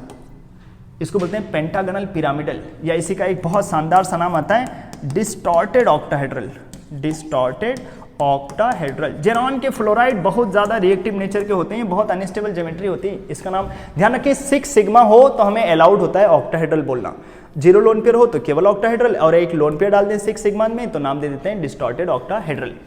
XCO2F2 ये भी बड़ा शानदार है। जेनॉन क्लास में 8 होते हैं, 4 ऑक्सीजन यूज कर लेगा, क्योंकि 1 ऑक्सीजन 2 यूज करते हैं तो 2 ऑक्सीजन 4, और फ्लोरीन 1 यूज करता है, 2 फ्लोरीन 2, तो 2 इलेक्ट्रॉन बचेंगे। लोन पेयर कितना, 1। देखिए भाई टोटल सिग्मा कितने हो जाएंगे, 4 सिग्मा और 1 लोन पेयर। कितने, 4 सिग्मा और 1 लोन पेयर। 4 + 1 कितना होता है, 5। मतलब बनेगा क्या, triangular bi pyramidal. 1 lone pair है तो 1 लोन पेयर डाल देते हैं, ट्रायंगुलर बाई पिरामिडल जैसा बनेगा। और कौन कहाँ लगेगा ये भी मैटर करेगा अभी, तो ध्यान रखिए जो ये ट्रायंगुलर बाई पिरामिडल वाले केसेस बनते हैं ना, उसमें जिसकी इलेक्ट्रोनेगेटिविटी ज़्यादा होती है उसको डालते हैं एक्सियल पे। जैसे फ्लोरीन ज़्यादा इलेक्ट्रोनेगेटिव होता है तो उसको डालते हैं एक्सियल पे, और ऑक्सीजन को कहाँ रखेंगे, इक्वेटोरियल पोजीशन पे। ये इसकी बेस्ट ज्योमेट्री बन करके आ गई, जिसमें लोन पेयर कहाँ पड़े होंगे, एक इक्वेटोरियल पोजीशन पे, और इक्वेटोरियल पे ही ऑक्सीजन लगे होंगे और एक्सियल पे लगे होंगे फ्लोरीन। हमेशा जो छोटा होता है या जिसकी इलेक्ट्रोनेगेटिविटी ज़्यादा होती है वो अक्सर एक्सियल पोजीशन को ऑक्यूपाई करता है, जिसके बारे में अक्सर मैंने तुम्हें इधर भी ज्योमेट्रीज में दे रखा होगा। अच्छा, आइए अब आगे चलते हैं और देख लेते हैं डाइपोल मोमेंट। ये कौन सा मोमेंट है भाई? डाइपोल के मोमेंट्स। डाइपोल मतलब अगर कोई बॉन्ड अलग अलग एलिमेंट के बीच में बनता है तो बॉन्ड के इलेक्ट्रॉन बिल्कुल मिडिल में नहीं रहते, समझ रहे? जैसे अगर हम सेम टाइप के लोगों के साथ दोस्ती करें तो लगभग 50-50 चलता है दोस्ती, मस्त। लेकिन अगर अलग अलग टाइप में करें तो कभी कभी तुम्हें लगता है तुम ज़्यादा हेल्प कर रहे, कभी कभी दूसरे को लगता है वो ज़्यादा हेल्प कर रहा है। तो जब ये दोस्ती में थोड़ा इधर उधर हो जाए, हाँ, तो बॉन्ड पोलर हो जाएगा, किसी भी तरफ गुस्सा है, किसी तरफ कम गुस्सा है, ऐसे करके। तो जब हम जैसे HCl बनाते हैं तो HCl में बॉन्ड के इलेक्ट्रॉन जो है बह जाते हैं एक तरफ, तो एक तरफ माइनस एक तरफ प्लस, ये डाइपोल का बन जाना। अगर पूरे मॉलिक्यूल में एक डाइपोल बन जाता है, पूरे मॉलिक्यूल में, जैसे HCl तो HCl लिखा, बस डाइपोल बन गया, तो ये पूरा मॉलिक्यूल पोलर हो गया। ऐसे मॉलिक्यूल को बोलते हैं polar. Polar means this molecule will have dipole moment. निकालते कैसे हैं? ये जो कितना चार्ज डेवलप होगा इस बॉन्ड की वजह से और इस बॉन्ड का डिस्टेंस कितना है, तो उसी को मल्टीप्लाई करके निकाल लेते हैं। जैसे एक एक करके देखते हैं। अगर कोई लीनियर हो तो क्या पोलर हो सकता है? पोलर का मतलब होता है non zero dipole moment. Dipole moment कैसा होगा? पोलर है तो उसका डाइपोल मोमेंट आएगा कुछ ना कुछ। जैसे BF2, तो इधर खींचेगा इधर खींचेगा, ये दोनों वेक्टर क्या होंगे? आराम से कैंसिल आउट हो जाएंगे, ये दोनों कैंसिल आउट हो जाएंगे। तो नेट में किसी तरफ एक तरफ इलेक्ट्रॉन नहीं बहाना, इस वजह से ये नॉन पोलर हो जाएगा। लेकिन HCN में देखो तो N और C कौन ज़्यादा इलेक्ट्रोनेगेटिव? N। H और C में कौन ज़्यादा इलेक्ट्रोनेगेटिव? H। तो एक तरफ इलेक्ट्रॉन बह गए, एक तरफ इलेक्ट्रॉन बह जाएंगे तो फिर ऐसा लगेगा कि पूरे मॉलिक्यूल में पोल बन गया, इसका मतलब पोलर हो गया। इसलिए कोई हमसे बोले लीनियर वाला पोलर हो गया, नॉन पोलर, बोलेंगे मे बी पोलर, यहाँ पे देखो, और मे बी नॉन पोलर। मतलब लीनियर वालों के पास हो सकता है डाइपोल मोमेंट ना हो, और हो सकता है इनके पास डाइपोल मोमेंट हो, क्योंकि ये पोलर हैं तो इनके पास कुछ ना कुछ Q आएगा, और फिर ये वाली डिस्टेंस लगा देंगे तो बन जाएगा Q × D, और आ जाएगा इससे अपने पास इसका डाइपोल मोमेंट। जैसे ट्राइंगुलर प्लेनर में एंगल कितना होता है? 120, और अगर कभी इक्वल एंगल पे लोग डिस्ट्रीब्यूटेड हों तो उनका जो रिजल्टेंट होता है ना वो कैंसिल आउट हो जाता है सारा, जैसे इसका कोई डाइपोल मोमेंट नहीं आता। लेकिन यहाँ पर देखो सब 120 पे तो लगे होंगे, लेकिन क्या इक्वल वेक्टर है? फिजिक्स में देखा होगा ना, इक्वल वेक्टर इक्वल एंगल पे डिस्ट्रीब्यूटेड हो तो नेट में रिजल्टेंट 0। लेकिन अगर इक्वल वेक्टर ही ना हो, यहाँ जैसे 2 Cl हैं, पता होगा अगर वो 120 पे लगे हों तो इनका रिजल्टेंट कितना आता है? बिल्कुल मिडिल में आ जाता है, उतना ही Cl का रिजल्टेंट Cl। तो एक तरफ इधर Cl होगा और एक तरफ उधर ऑक्सीजन होगा, तो ऑक्सीजन तो ज़्यादा खींचेगा, Cl कम खींच पाएगा, तो इसका नेट में एक रिजल्टेंट वेक्टर आ जाएगा। मतलब नेट में ऐसा लगेगा कि इलेक्ट्रॉन इधर बह गया, इसकी वजह से हम इसको क्या बोल देंगे? पोलर। मतलब नॉर्मली अगर सारे बॉन्ड सेम होते तो बोल देते नॉन पोलर, लेकिन अगर एक भी बॉन्ड तुमने डिफरेंट कर दिया तो ये मॉलिक्यूल पोलर हो जाएगा। Polar means this molecule must have dipole moment. अगर किसी के पास Q आ गया तो डाइपोल मोमेंट होगा ही होगा, क्योंकि यहाँ नेट में वेक्टर कैंसिल आउट नहीं होते, इस वजह से हम मॉलिक्यूल को बोल दिए पोलर। क्या इसके पास, जैसे BF3 में कोई तुमसे पूछता क्या BF3 में बॉन्ड पोलर नहीं था? Bond, all bonds are polar, bond polar हैं, लेकिन एज ए मॉलिक्यूल ओवरऑल तो इधर 2 पोल नहीं मिलेगा। 2 पोल मिलता तो डाइपोल बोलते। कुछ लोग बोलेंगे मिलेगा तो बहुत सारा पोल मिलेगा, बहुत सारा पोल नहीं चाहिए अपने को, देखो 4 पोल मिल जाएंगे ऐसे, एक पे प्लस और 3 जगह माइनस, इसको बोल देंगे तब तो ये टेट्रापोल बन गया। और जबकि हम देख रहे डाइपोल, एक तरफ इलेक्ट्रॉन का मूवमेंट होना चाहिए था नेट में मिला करके एक तरफ, लेकिन ऐसा इधर हुआ नहीं। नेक्स्ट अगर हम आगे चलते, डाइपोल मोमेंट का कुछ प्यारा सा, जैसे CCl4, सारे के सारे वेक्टर टेट्राहेड्रल होंगे, सारे Cl हैं, सब 109 डिग्री पे हैं, तो इनका रिजल्टेंट आ जाता है 0। और यहाँ पे देखो 3 H और 1 Cl, टेट्राहेड्रल जैसा कार्बन की ज्योमेट्री में आता है अक्सर, तो ये कैंसिल आउट तो नहीं होंगे, क्योंकि अभी एक तरफ तो H लगा दिया, सारे वेक्टर सेम नहीं रह गए, तो ये हो जाएगा पोलर। इसका मतलब इसके पास डाइपोल मोमेंट होगा। ये भी पोलर होते हैं। कुछ लोगों को लगता है 2 H और 2 Cl कैंसिल आउट हो जाएंगे, पागल हो तुम। क्यों? टेट्राहेड्रल होता है, इसमें कोई 180 पे नहीं लगा रहता, H और H 180 पे नहीं होते, 109 डिग्री पे होते हैं, ये कैंसिल आउट नहीं होते। ऐसे ये भी पोलर होता है। एक मैं शॉर्ट ट्रिक बताएं, जैसे जैसे इधर जाते हैं ना डाइपोल मोमेंट बढ़ता भी है। चारों क्लोरीन कोई डाइपोल मोमेंट नहीं, जैसे एक क्लोरीन हटा के H लगाया डाइपोल मोमेंट बढ़ने लगा, H हटाओ, ये डाइपोल मोमेंट का ऑर्डर भी होता है, इस तरफ डाइपोल मोमेंट बढ़ता है। ये चीज़ें आपको याद भी रखनी चाहिए। ऐसे PCl5 कोई पूछता पोलर या नॉन पोलर, तो बोलते हैं इसका 0 डाइपोल मोमेंट होगा, क्योंकि ये एक्सियल पे और इक्वेटोरियल पे सारे वेक्टर आपस में कैंसिल आउट हो जाएंगे, इक्वेटोरियल वाले आपस में कैंसिल आउट हो जाएंगे, एक्सियल वाले आपस में कैंसिल आउट हो जाएंगे, तो नेट में यहाँ से कोई रिजल्टेंट वेक्टर नहीं आएगा। अच्छा, PCl4F कैसे बनाओगे? थोड़ी देर पहले बताया था कि अगर हमारे पास कोई भी ज़्यादा इलेक्ट्रोनेगेटिव एलिमेंट मिलेगा तो उसको कहाँ रखेंगे? ज़्यादा इलेक्ट्रोनेगेटिव वाले को रखेंगे एक्सियल पोजीशन पे, तो फ्लोरीन चला जाएगा एक्सियल पे। इसकी वजह से देखो इक्वेटोरियल के तो 3 Cl आपस में कैंसिल आउट हो जाएंगे क्योंकि वो 120 पे लगे हैं, लेकिन जो एक्सियल पे F लगा है और Cl, इसकी वजह से नेट में ऊपर की तरफ एक रिजल्टेंट वेक्टर मिल जाएगा, इसलिए इसको क्या बोलेंगे? Polar molecule. इसका डाइपोल मोमेंट जीरो नहीं होगा, कुछ ना कुछ होगा, क्योंकि Cl तो कम खींच पाएंगे और फ्लोरीन ज़्यादा खींच पाएंगे, तो नेट में इलेक्ट्रॉन ऊपर बह जाएंगे। जैसे ये वाला, ऐसे तो दूर से लगता है कि शायद ये भी पोलर हो, लेकिन ये पोलर नहीं होता। क्यों भाई? क्योंकि जो 2 फ्लोरीन है दोनों जाएंगे कहाँ? एक्सियल पे। ये रूल है, ज़्यादा इलेक्ट्रोनेगेटिव को एक्सियल पे ही रखना है, जो छोटे साइज के होते हैं।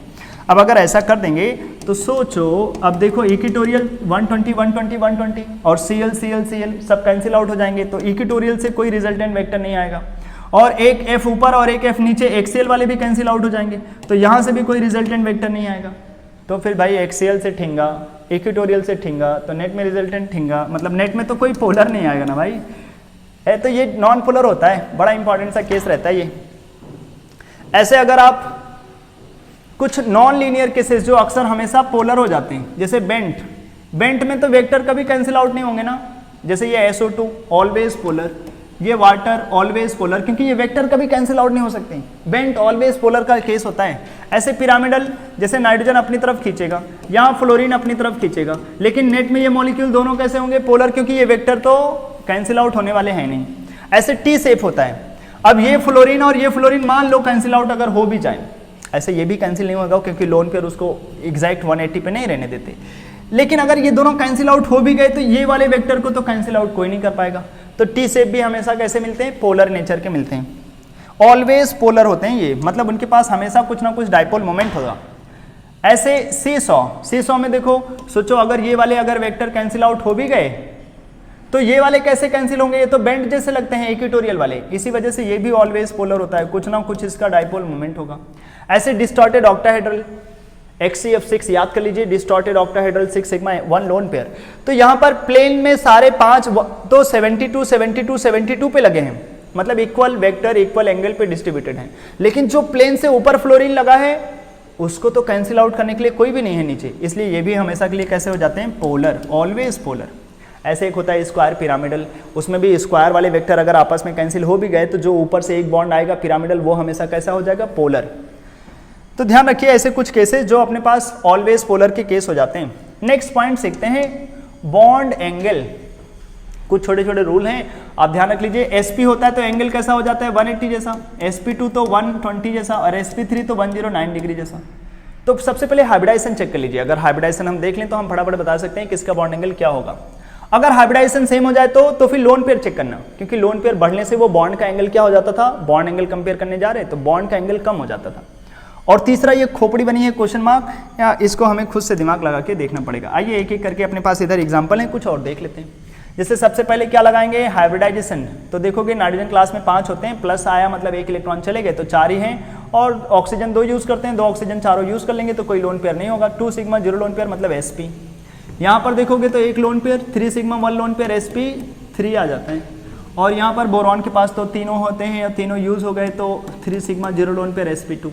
तो बॉन्ड एंगल सबसे ज़्यादा कहाँ मिलेगा? NO2 प्लस में, then it will be for BF3, then it will be for NH3। NH3 में सबसे कम क्यों? क्योंकि उसका हाइब्रिडाइजेशन ही ऐसा है। अब जैसे इसमें देखना होता तो हाइब्रिडाइजेशन देख लो, यहाँ पे होता है sp3, वाटर में भी होता है sp3, यहाँ पर भी होता है sp3, लेकिन इसका होता है sp। मतलब सबसे ज़्यादा बॉन्ड एंगल कौन लेकर जाएगा? BeF2। उसके बाद जो ये 4 बचे हैं उसमें 4 क्या, ये 3 लोन पेयर चेक करो, इसके पास 1 लोन पेयर होता है, वाटर में चेक करोगे 2 लोन पेयर मिलेगा, और CH4 में 1 भी नहीं। तो जब लोन पेयर नहीं होता तो बॉन्ड एंगल ज़्यादा रहता है फॉर सेम हाइब्रिडाइजेशन, ठीक है। लेकिन किसी भी sp3 वाले का उससे ज़्यादा नहीं होगा। किससे ज़्यादा नहीं होगा? sp वाले से नहीं, क्योंकि sp में तो 180 होता है और sp3 वाले में तो ज़्यादा से ज़्यादा 109 डिग्री हो पाएगा। इसलिए बोलते हैं सबसे ज़्यादा BF2 में, फिर CH4 में, फिर अपने पास अमोनिया में, और सबसे कम मिल जाएगा वाटर में, ठीक है। ये बॉन्ड एंगल का ऑर्डर हो जाएगा। पहले हाइब्रिडाइजेशन चेक करिए, अगर हाइब्रिडाइजेशन सेम हो जाए तो लोन पेयर लगा दीजिए। लोन पेयर देखो इसके पास ज़्यादा था इसलिए इसका एंगल कैसा आया? कम।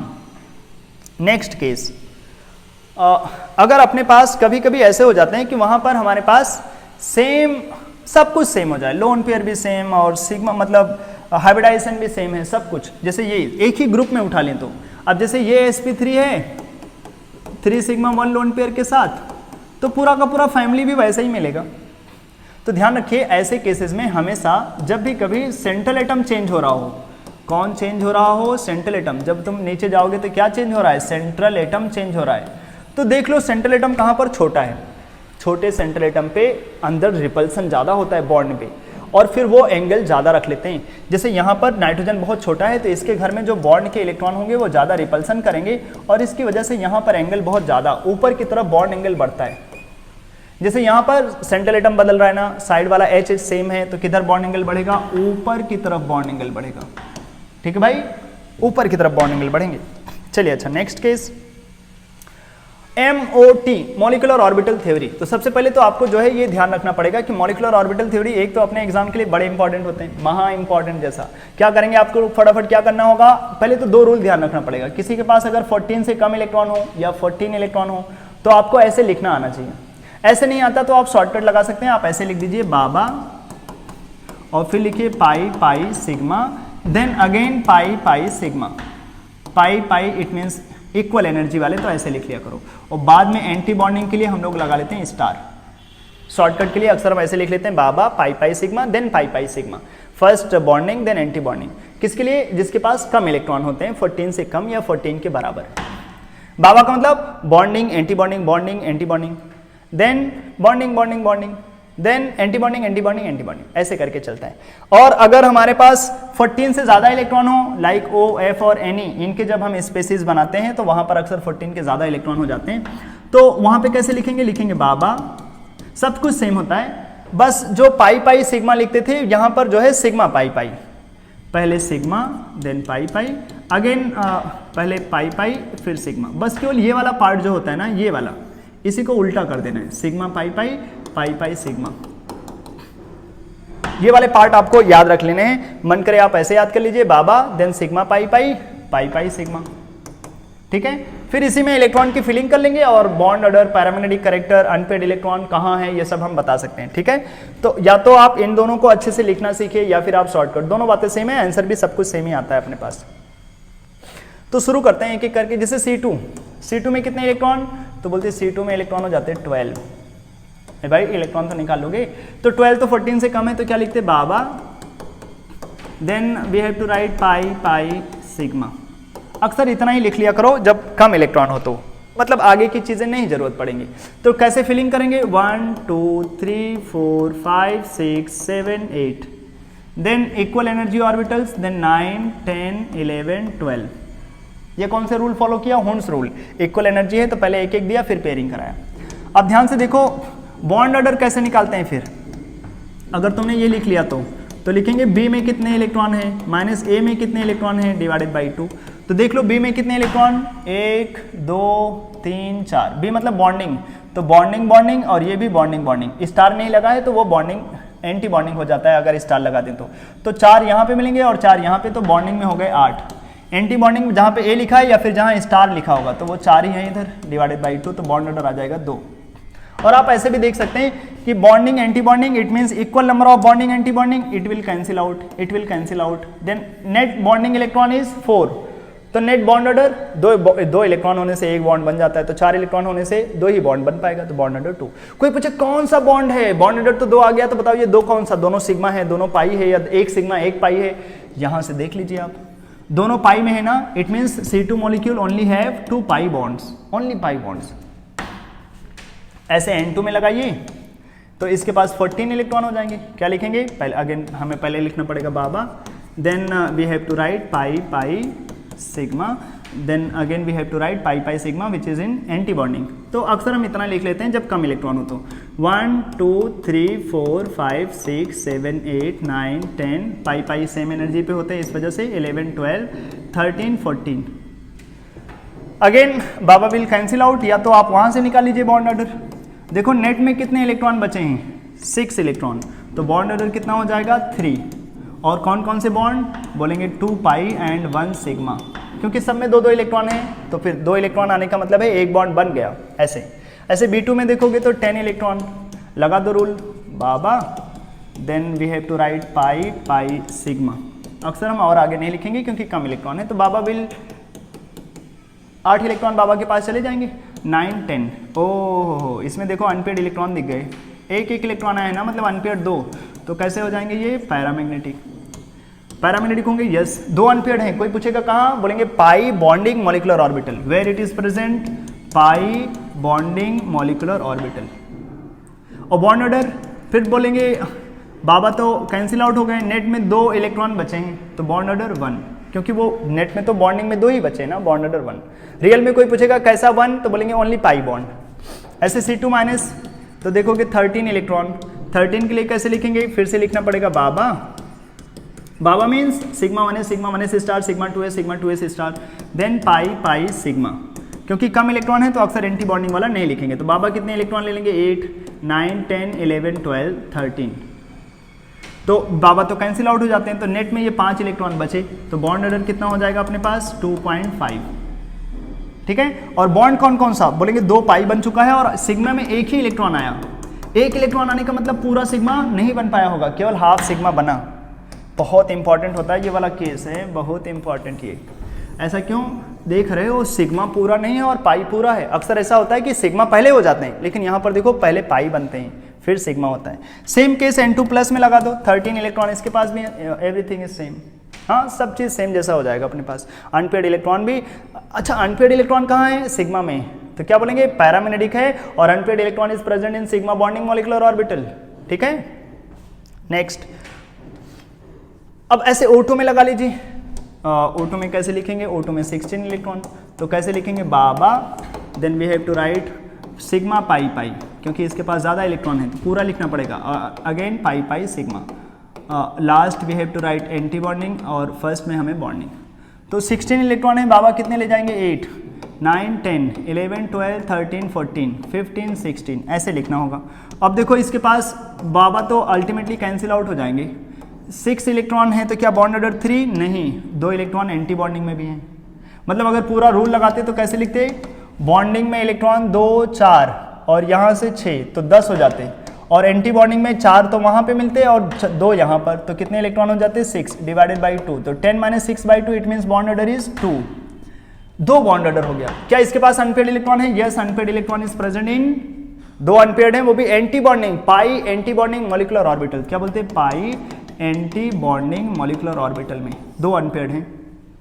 पैरा होगा, यस, पैरामैग्नेटिक। बॉन्ड ऑर्डर कितने, 2। ठीक है। कौन सा बॉन्ड, पहले सिग्मा देन पाई, ऐसे बोलते हैं। 2 बॉन्ड ऑर्डर है और 2 का मतलब हो गया कि पहले एक सिग्मा फिर एक पाई। यहाँ नॉर्मल चलता है, पहले सिग्मा फिर पाई जैसा। ऐसे F2 में लगा सकते हैं 18 इलेक्ट्रॉन। He2 में मैं बता दे रहा कि He2 में हीलियम में 2 इलेक्ट्रॉन होते हैं और 2 हीलियम में आ जाएंगे 4 का मतलब जस्ट आप बाबा लिख दीजिए और कुछ लिखने की जरूरत ही नहीं। तो 1 2 3 4 equal number of bonding anti bonding, it means it will not have any bond order. अगर किसी का बॉन्ड ऑर्डर ही ना हो, इसका मतलब 2 हीलियम के बीच में कोई बॉन्ड ही नहीं है, तो ये मॉलिक्यूल एग्जिस्ट कर सकता है क्या, ना, डज नॉट एग्जिस्ट, जिंदा नहीं रह पाएगा, डज नॉट एग्जिस्ट। हे भाई कुछ समझ में भी आ रहा है, ऐसा तो नहीं झूल रहे, नींद आ रही, जागते रहिएगा। सिंपल सा केस है भाई। H2 प्लस कितने इलेक्ट्रॉन होंगे इसके पास, 1, तो जस्ट आप बाबा लिख दीजिए, तो 1 ही इलेक्ट्रॉन होगा, वो बॉन्डिंग में जाएगा, तो 1 ही इलेक्ट्रॉन मतलब बॉन्ड ऑर्डर 1/2। भाई बॉन्डिंग माइनस एंटी बॉन्डिंग लगा के देख लो। Li2 प्लस में देखोगे तो 6 इलेक्ट्रॉन, अब बाबा में लिखोगे तो हमें लिखना पड़ेगा 2 2 2। भाई 6 हैं, 1 2 3 4 5 6, तो देखोगे bonding anti bonding cancel out, net में बॉन्डिंग में 2 इलेक्ट्रॉन, इसका मतलब बॉन्ड ऑर्डर कितना, 1।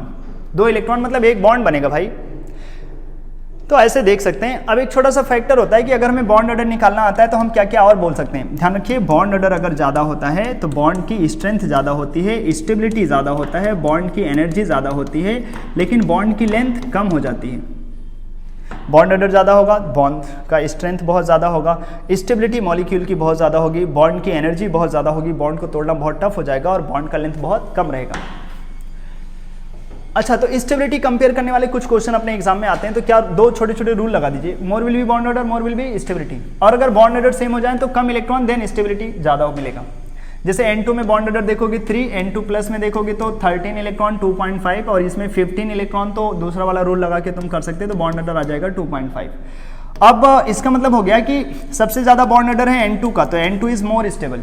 लेकिन अब दूसरा, तो इन दोनों का बॉन्ड ऑर्डर सेम हो गया, तो इलेक्ट्रॉन देख लो, N2 प्लस में कितने इलेक्ट्रॉन 13, जबकि N2 माइनस में कितने इलेक्ट्रॉन होंगे 15। कम इलेक्ट्रॉन से ज़्यादा बॉन्ड है तो ये ज़्यादा स्टेबल होगा, और ज़्यादा इलेक्ट्रॉन से सेम बॉन्ड ऑर्डर आ रहा है, इस वजह से वो कम स्टेबल, ये स्टेबिलिटी का ऑर्डर आ जाता है। सेम ये आप कर लेना, आपको फटाफट बाबा करके बॉन्ड ऑर्डर निकालना है। अगर बॉन्ड ऑर्डर ज़्यादा है तो स्टेबिलिटी ज़्यादा, और अगर बॉन्ड ऑर्डर सेम है तो लगा दीजिएगा कम इलेक्ट्रॉन तो स्टेबिलिटी ज़्यादा। इसका आंसर कमेंट में करके बताइएगा, ठीक है। मान लो इसको ये फर्स्ट है, ये सेकेंड है, ये थर्ड है, बताओगे इसमें स्टेबिलिटी का डिक्रीजिंग ऑर्डर क्या बनेगा, बोलना भाई, ठीक है। भाग जाते तुम, तुम्हारे मम्मी पापा की कसम है अगर तुमने ये पॉइंट देखा और कमेंट नहीं किया तो। कुछ स्पेशल केसेस बता देते हैं बॉन्ड ये हाइब्रिडाइजेशन वाले, जैसे एक होता है डाइबोरेन, ठीक है भाई। इसमें ये मॉलिक्यूल जो है देखने में बड़े इंटरेस्टिंग लगते हैं, ए ऐसे यहाँ पर हाइड्रोजन लगा होता है इस प्लेन के ऊपर और इस प्लेन के नीचे सर्कल जैसा।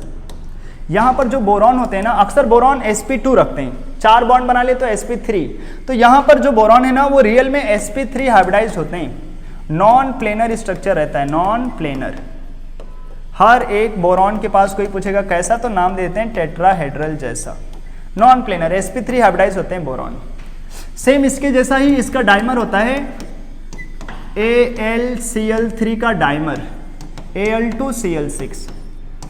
यहाँ पर देखोगे तो ये मॉलिक्यूल ऐसे एग्जिस्ट करते हैं। यहाँ पर भी जो ये वाले क्लोरीन होते हैं ना वो इस प्लेन में नहीं होते, और यहाँ पर भी जो एल्यूमिनियम का हाइब्रिडाइजेशन मिलता है वो sp3, और जो ज्योमेट्री होती है वो टेट्राहेड्रल, टेट्राहेड्रल। ये जरूर हमें अच्छे से ध्यान रखना चाहिए।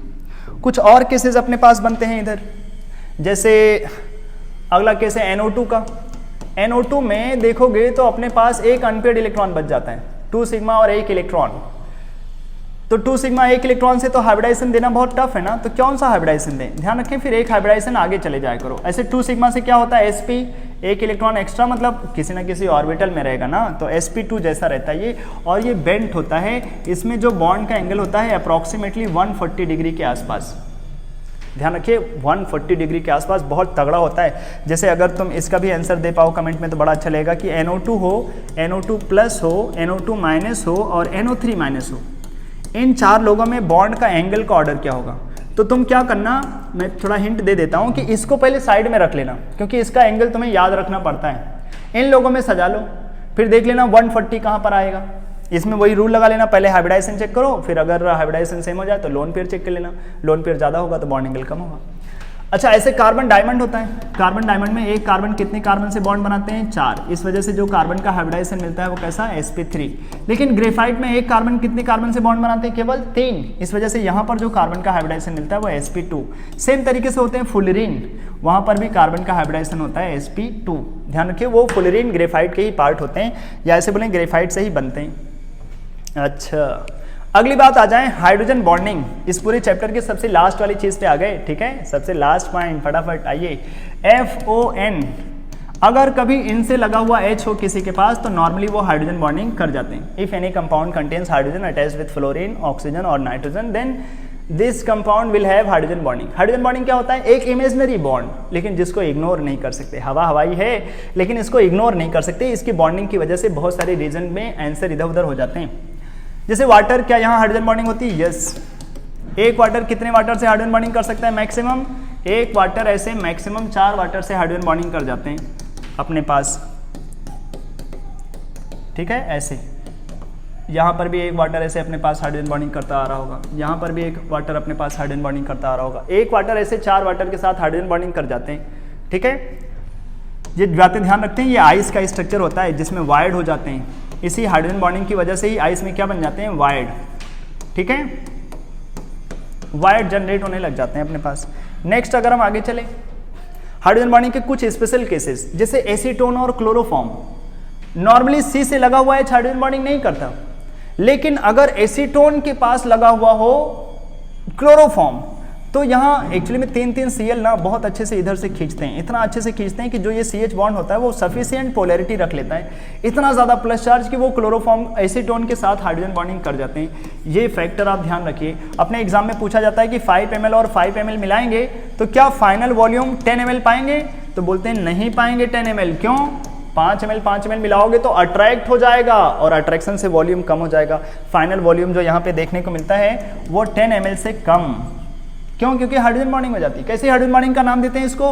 अलग अलग मॉलिक्यूल में हाइड्रोजन बॉन्डिंग हो रही है ना, इसलिए बोलते हैं intermolecular hydrogen bonding. Intermolecular hydrogen bonding अलग अलग अगर अंदर ही अंदर हो जाए, जैसे ये नाइट्रोफिनॉल, खास करके ऐसे नाइट्रोफिनॉल, ऑर्थो नाइट्रोफिनॉल, तो अगर ऑर्थो पोजीशन पे नाइट्रोफिनॉल लगे हों तो ये बड़े अच्छे से अंदर अंदर हाइड्रोजन बॉन्डिंग कर जाते हैं। ध्यान रखिएगा, जब भी कभी बेंजीन रिंग के ये केसेस मिलते हैं तो जो ऑर्थो वाला केस होता है वो अक्सर अंदर अंदर अट्रैक्ट हो जाते हैं। इसकी वजह से ऑर्थो वाले केसेस बहुत छोटे हो जाते हैं, इनका नेट में स्ट्रक्चर बहुत छोटा हो जाता है। हाइड्रोजन बॉन्डिंग क्या ये लोग नहीं करेगा क्योंकि O से लगा हुआ है, लेकिन ये दूर दूर दूसरे मॉलिक्यूल से करेगा। जब कभी दूसरे मॉलिक्यूल से हाइड्रोजन बॉन्डिंग करेगा तो उनका स्ट्रक्चर बहुत बड़ा सा होगा, और जब अंदर अंदर हाइड्रोजन बॉन्डिंग कर लेगा तो स्ट्रक्चर कैसा होगा? पिद्दी सा होगा, छोटा सा। इस वजह से जब भी कभी अंदर हाइड्रोजन बॉन्डिंग कर लेता है तो उसका बॉइलिंग पॉइंट बहुत कम मिलता है, क्योंकि मतलब अकेला और छोटा छोटा हो जाएगा ना, उड़ाना बहुत आसान। लेकिन जब दूसरे से हाइड्रोजन बॉन्डिंग करता है तो उसके स्ट्रक्चर बड़े हो जाते हैं, उसको वेपर में ले जाना बहुत टफ। जैसे हमेशा कोई पूछेगा बॉइलिंग पॉइंट, तो ऑलवेज अगर कभी हाइड्रोजन बॉन्डिंग का केस चल रहा हो तो बॉइलिंग पॉइंट इस तरफ बढ़ते हैं, इस तरफ बॉइलिंग पॉइंट बढ़ता चला जाता है। जिधर इंट्रा होगा, इंट्रा मॉलिक्यूलर हाइड्रोजन बॉन्डिंग की वजह से अक्सर बॉइलिंग पॉइंट घट जाते हैं। ठीक है, नेक्स्ट जो अपने पास केसेस देखने को मिलते हैं इधर, salicylic acid, ortho salicylic acid ले लें तो अंदर अंदर हाइड्रोजन बॉन्डिंग कर जाते हैं, लेकिन अगर पैरा सैलिसिलिक एसिड ले लोगे तो वो इंटर करेंगे। यहां पर कैसा हो रहा होगा हाइड्रोजन बॉन्डिंग? इंट्रा। ठीक है, अच्छा किसका बॉइलिंग पॉइंट ज्यादा होगा? बोलेंगे बॉइलिंग पॉइंट इसका ज्यादा होगा। किसका वेपर प्रेशर ज्यादा होगा? इसका। कौन ज्यादा वोलेटाइल होगा? जो बहुत छोटा हो जाएगा। जब अंदर अंदर हाइड्रोजन बॉन्डिंग करते हैं तो स्ट्रक्चर बहुत छोटे हो जाते हैं, इसलिए इनका वोलाटिलिटी, इनका वेपर प्रेशर बहुत ज्यादा मिलेगा, लेकिन बॉइलिंग पॉइंट इसका बहुत ज्यादा होगा। इसको वेपर में ले जाना टफ, क्योंकि ये भी हाइड्रोजन बॉन्डिंग करेगा लेकिन अपने पड़ोसियों से करेगा। तो इसको जब उड़ा के लेकर जाना चाहोगे तो इसका पड़ोसी बोलेगा कहाँ लेकर भाग रहे हैं, हम भी तो अट्रैक्ट कर रहे हैं उससे। इस वजह से इसको बॉयल करना बहुत टफ हो जाता है। एक प्यारा सा स्टेटमेंट जो आपको याद रखना चाहिए, intra molecular hydrogen bonding always decreases the boiling point. जब भी कभी अंदर अंदर हाइड्रोजन बॉन्डिंग हो जाता है तो बॉइलिंग पॉइंट हमेशा घट जाता है।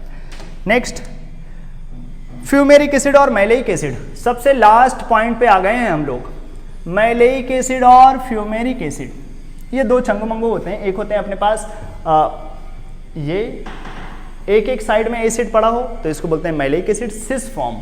अगर आपने थोड़ा सा ऑर्गेनिक केमिस्ट्री सीखा हो तो सेम साइड में ग्रुप लगे हो तो बोलते हैं सिस, और अगर अपोजिट साइड में ग्रुप लगे हो तो बोलते हैं ट्रांस। ठीक है, तो जब सिस फॉर्म में रहते हैं तो ये अंदर अंदर हाइड्रोजन बॉन्डिंग कर जाते हैं अंदर अंदर, और अगर ट्रांस पे लगे हो तो क्या तब हाइड्रोजन बॉन्डिंग नहीं करेंगे? करेंगे। तब उस हाइड्रोजन बॉन्डिंग को नाम देंगे इंटर, और यहाँ पर हाइड्रोजन बॉन्डिंग हो जाती है इंट्रा। तो यहाँ पर भी हाइड्रोजन बॉन्डिंग मिलता है इंट्रा और इंटर करके। ठीक है, तो ये पॉइंट भी ध्यान रखते हैं कि यहाँ पर भी हाइड्रोजन बॉन्डिंग मिलती है। किसका बॉइलिंग पॉइंट ज्यादा होगा? इंटर वाले का हमेशा बॉइलिंग पॉइंट कम, और इंट्रा वाले का हमेशा क्या ज्यादा होगा? अंदर अंदर अगर होगा तो वोलाटिलिटी ज्यादा, वोलाटाइल नेचर का होगा, क्योंकि छोटा हो जाता है, उड़ाना आसान। ठीक है, ये जो अभी हम लोगों ने इतना देखा है, ऐसे केमिकल बॉन्डिंग में बहुत सारी चीजें हैं, लेकिन इतना तो बहुत इंपॉर्टेंट चीज है। ध्यान रखिए, जब भी कभी बॉइलिंग पॉइंट, ये हाइड्रोजन बॉन्डिंग हो जाता है तो बॉइलिंग पॉइंट बढ़ जाते हैं। एक दो केसेस तुम्हें इंपॉर्टेंट और बता देते हैं, लास्ट के कुछ केसेस, जैसे HF, HCl, HBr और HI, इसमें बॉइलिंग पॉइंट का रीजन। अब इसमें HI का सबसे ज्यादा होना चाहिए, ऐसे होना चाहिए था HI, HBr, HCl, क्योंकि और HF का सबसे कम होना चाहिए, लेकिन ऐसा बॉइलिंग पॉइंट का ऑर्डर नहीं आता, क्योंकि HF क्या कर जाते हैं अंदर अंदर? Hydrogen bonding. अंदर अंदर नहीं, HF दूसरे HF से कर जाएगा। बोलेंगे HF के अंदर कैसी बॉन्डिंग है? फिर इंटर मॉलिक्यूलर हाइड्रोजन बॉन्डिंग, और जब भी कभी इंटर करेगा तो स्ट्रक्चर बहुत बड़ा हो जाता है, इसकी वजह से बॉइलिंग पॉइंट बहुत ज्यादा यहाँ आता है। HF सबसे ज्यादा रियल में जो बॉन्ड, ये बॉइलिंग पॉइंट का ऑर्डर आता है वो ऐसे, HF then HI then HBr then HCl, इस तरीके से हमारे पास बॉइलिंग पॉइंट का ऑर्डर बनता है। सेम तरीके से ये वाटर वाले फैमिली में H2O, H2S, H2Se, H2TE और H2PO, इसमें भी बॉइलिंग पॉइंट का सेम होना क्या चाहिए था? ऐसे बढ़ना चाहिए था, लेकिन सबसे ज़्यादा किसका हो जाता है? वाटर का। क्यों? क्योंकि वो हाइड्रोजन बॉन्डिंग करते हैं इंटर, इसकी वजह से वो बहुत ज़्यादा बॉइलिंग पॉइंट बना लेते हैं। सेम अमोनिया वाली फैमिली में होता है, नाइट्रोजन वाली फैमिली में, लेकिन अमोनिया में उतना अच्छा हाइड्रोजन बॉन्डिंग नहीं होता, इस वजह से यहाँ पर जो बॉइलिंग पॉइंट का ऑर्डर आता है वो कुछ ऐसे, नाइट्रोजन, फॉस्फोरस, आर्सेनिक और उसके बाद एंटीमनी और फिर बिस्मथ। इसमें जो बॉइलिंग पॉइंट का ऑर्डर है वो अमोनिया का होता तो है ज़्यादा, लेकिन सबसे ज़्यादा नहीं। ऐसे समझो कि अमोनिया सबसे नीचे आना चाहता है, लेकिन गैस है उड़ के ऊपर चला आता है। बॉइलिंग पॉइंट नीचे की तरफ बढ़ता है, लेकिन अमोनिया का मैक्सिमम नहीं होता, क्योंकि यहाँ उतनी अच्छी बॉइलिंग पॉइंट हाइड्रोजन बॉन्डिंग नहीं होती जितना वाटर और HF में होता है। तो हो गया अपने पास बॉइलिंग, ये हाइड्रोजन बॉन्डिंग से रिलेटेड क्वेश्चन का आंसर, ठीक है। तो ये केमिकल बॉन्डिंग के सारे इंपॉर्टेंट पॉइंट को हम लोगों ने लगभग 1 घंटे के आसपास टाइम में देख लिया।